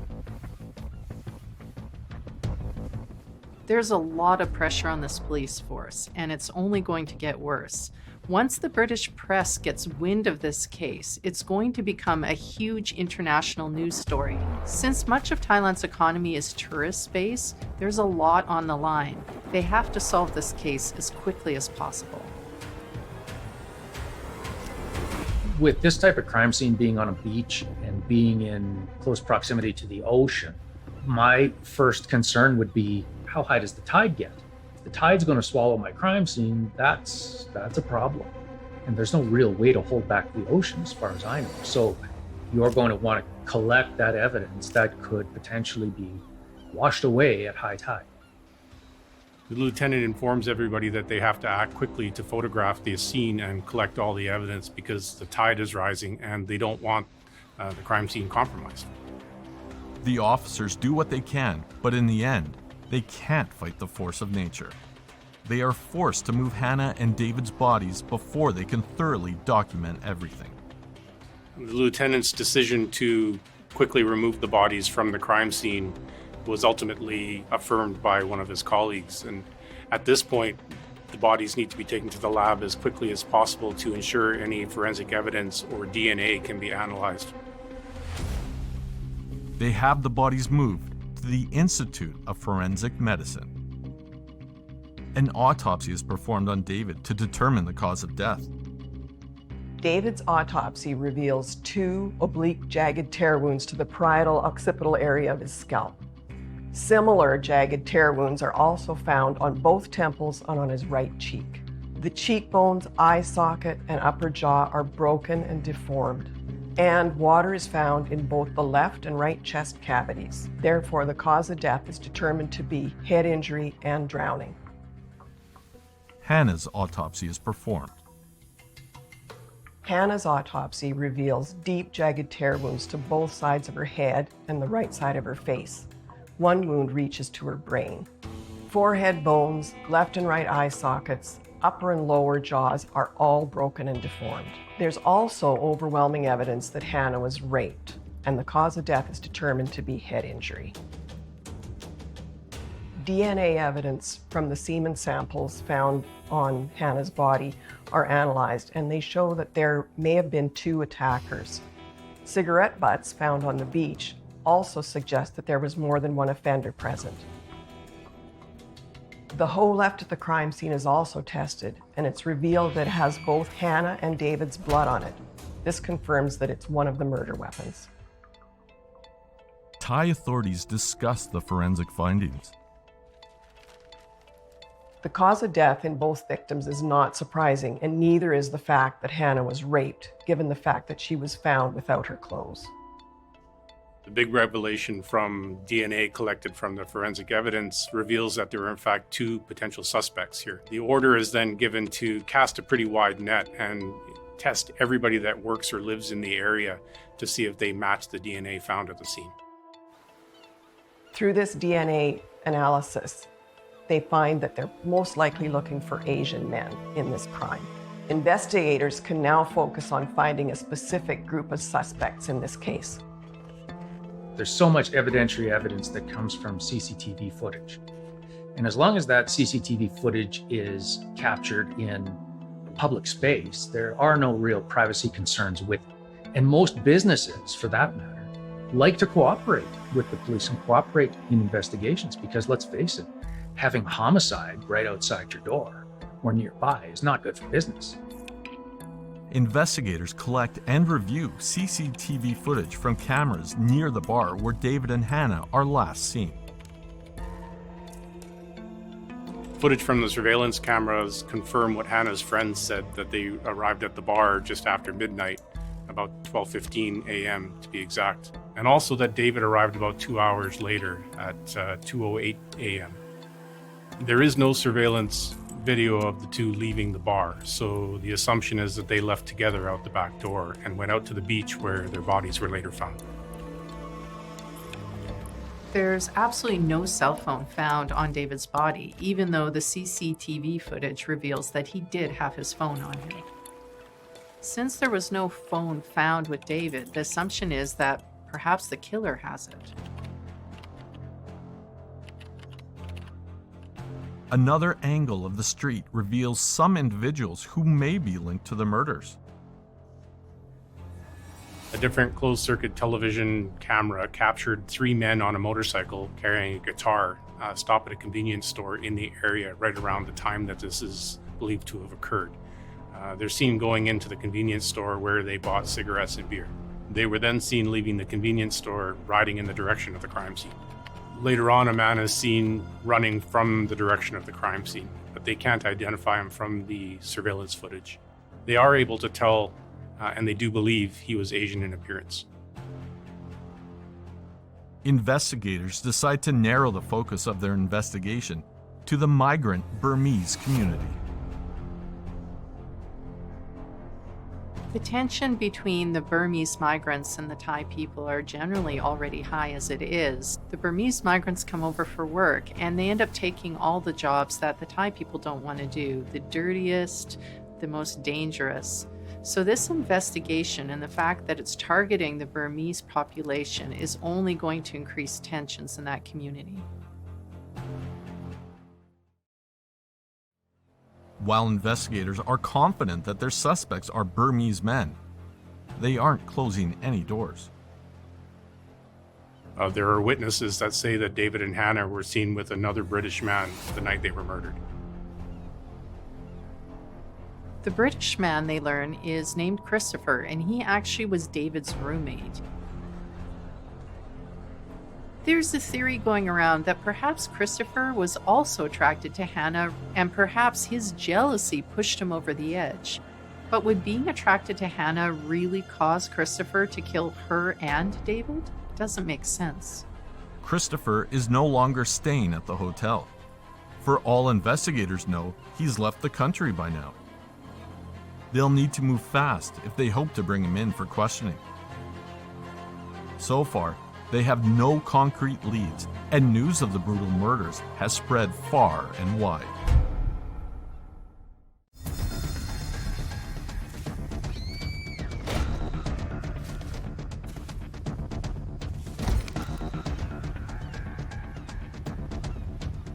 Forensic analysis reveals that DNA from two men is found at the crime scene. The investigation turns to the marginalized Burmese migrant community. DNA samples are collected and tested. The news of two British backpackers brutally murdered on the island makes headlines across the globe. Investigators feel the pressure to come up with some suspects, and fast. One possible lead is another British man who shared a room with David, Christopher Ware, but police have yet to track him down. They redouble their efforts to find him before he has a chance to leave the country. At the Bangkok International Airport, Christopher Ware's passport is flagged. Luckily, they're able to intercept Christopher before he leaves the country. Christopher swears he had nothing to do with the murders of David and Hannah. Christopher thinks the theory they give him about his own guilt is ridiculous. He suggests it's just that the cops are so desperate to solve this case that they'll jump at any possible motive. Certain that he'll be cleared, he agrees to have his DNA tested and compared to that found at the crime scene.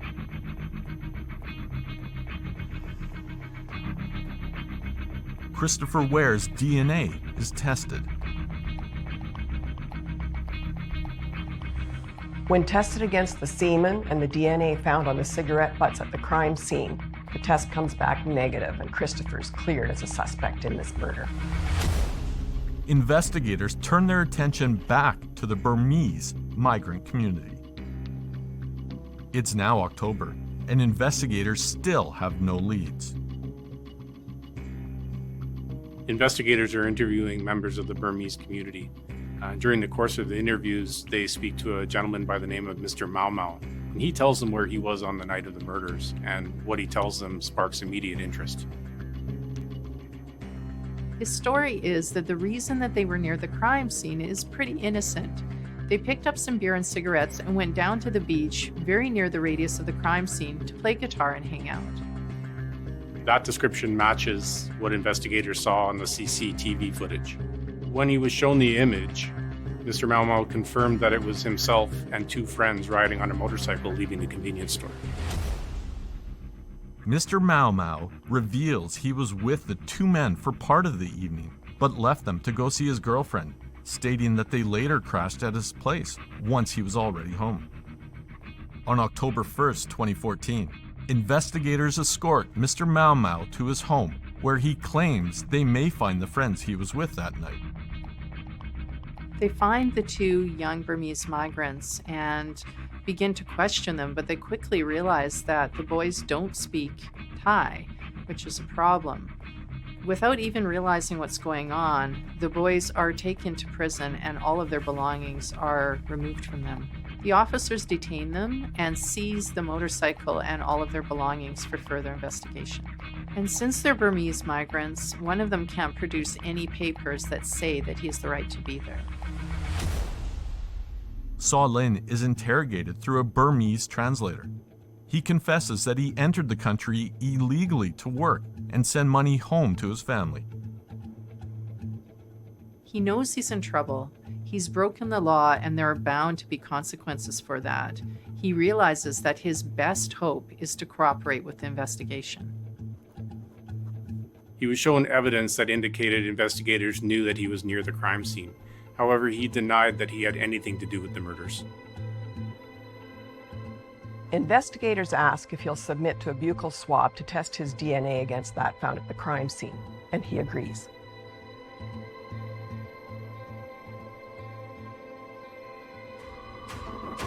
Meanwhile, investigators receive information that the third man, Wai Phyo, left Koh Tao on a night boat. He's picked up by authorities in the province of Surat Thani. They photograph him and send the photo to Koh Tao investigators. Mr. Mau Mau confirms that the man they have in custody is Wai Phyo. The lieutenant orders a prisoner sent to Koh Tao for further questioning. Koh Tao investigators question Wai Phyo about his whereabouts on the night of the murder. He's confronted with evidence from the CCTV footage, as well as Mr. Mau Mau's testimony that he was near the crime scene at roughly the same time the murders occurred. He admits that he was in the area, but simply being there doesn't mean that he committed the crime. Wai Phyo agrees to have a sample of his DNA tested against that found on the bodies and the cigarette butts at the crime scene. Both Wai Phyo and Zaw Lin are interrogated separately. So while they're waiting for these results, the police begin to unfortunately rigorously question the boys. They continue to deny any involvement with the murders. However, under the intense pressure of the interrogation, they eventually crack and they independently admit to killing Hannah and David. Yeah, investigators would have their theory as to what occurred. There may be a witness to part of it or all of it, but somebody who is confessing to having committed a crime would know intimate details of how that crime was in fact committed. So taking them back to the scene and having them pointed out is a way to verify that what they're saying is in fact true. On the morning of October 3rd, 2014, investigators take Wai Phyo and Zaw Lin to Sari Beach to reenact their crime. At this point, the suspects' lawyers aren't present yet.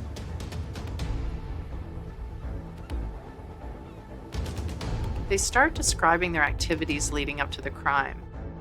As we know from the CCTV footage, they were seen getting cigarettes and beer and going to the beach where they planned to hang out, play some guitar, chat, what one does on the beach. It's getting late, so one of the boys leaves to see his girlfriend.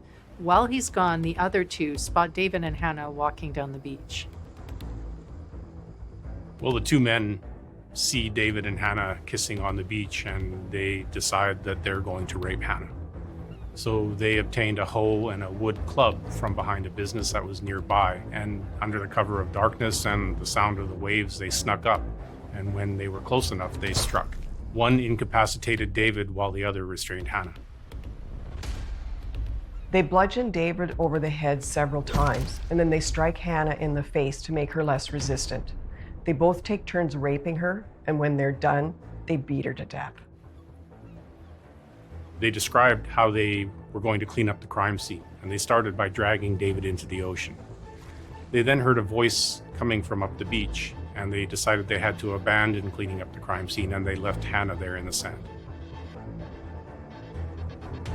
It's a harrowing account of a terrible crime, and the details these boys give investigators seem to back up the investigators' suspicions of what really happened. However, these same details have been provided in all the press, so it's not surprising that the boys' accounts does match up with the police. The confession is given without a lawyer present, which may be seen as unethical. Also, how did they confess when at least one of the boys doesn't speak Thai? The question remains, are these the men who killed David and Hannah? Or, as illegal migrants facing punishment, have they just been coerced into admitting to a crime they didn't commit?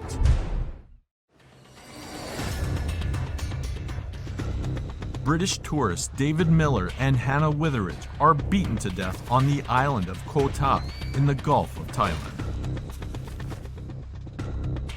2 young Burmese workers are arrested for illegally entering and working on the island. While under questioning, they admit to the murders. But neither man has had the opportunity to speak to their lawyer. Are their confessions coerced? Zaw Lin and Wai Fio are given an evaluation to determine if they are of sound mind. After their psychiatric evaluation, they're given a physical exam to determine whether or not they've been assaulted while in police custody.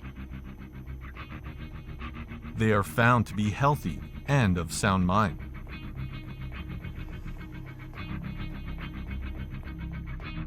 On October 21st, 2014, the lawyers for the accused file a complaint with the public prosecutor into the handling of the case and the confessions obtained from the men. On November 6th, a new investigator is assigned to the case and a re-inquiry into the 2 defendants is ordered. Once lawyers are present, a disturbing story comes out.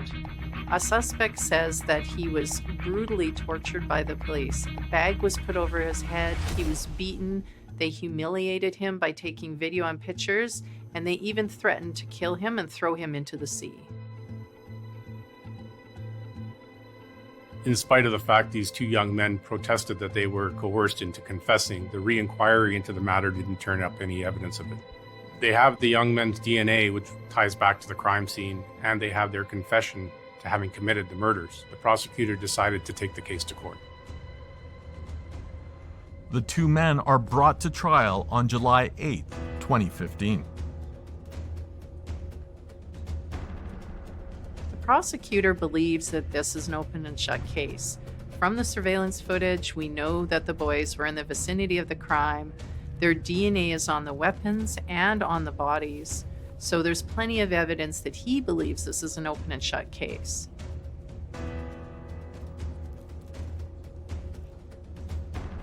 Police also found David's cell phone when one of the accused was arrested.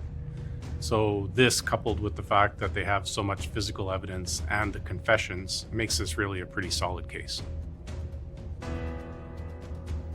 The defense contends that both suspects were coerced into confessing through threats and intimidation. A lot of the prosecution's case hinges on this DNA evidence. DNA was found on cigarette butts in the location of the crime. However, we already know, and the boys have admitted, that they were in the area smoking cigarettes. So does this DNA evidence actually prove that they were guilty of the crime? The evidence that the men were only 3 meters and within sightlines of the murder weapon at the time David and Hannah were killed is irrefutable. The defense is given the opportunity to retest the accused's DNA during the trial by the court, but they refuse. Added to that, the DNA collected and sequenced from Hannah's autopsy took place prior to the police having any suspects. The judges have no doubt about the verdict. On December 24th, 2015, after a review of the evidence in the case, the 2 men are found guilty and are sentenced to death.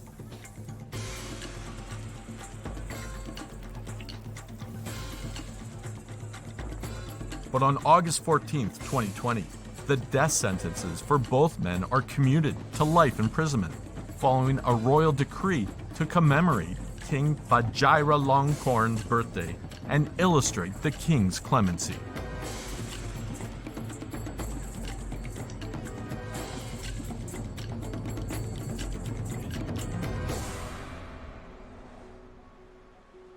David's mother is actually glad that the boys convicted of killing her son won't be getting the death penalty. She's against the death penalty and has campaigned vigorously against it. She says that even though she lost her son, killing 2 other young men will not bring him back.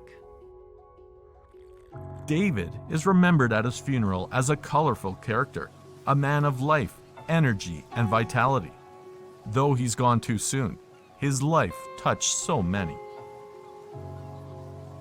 Hannah's funeral is likewise a celebration of her short life and all the lives she touched.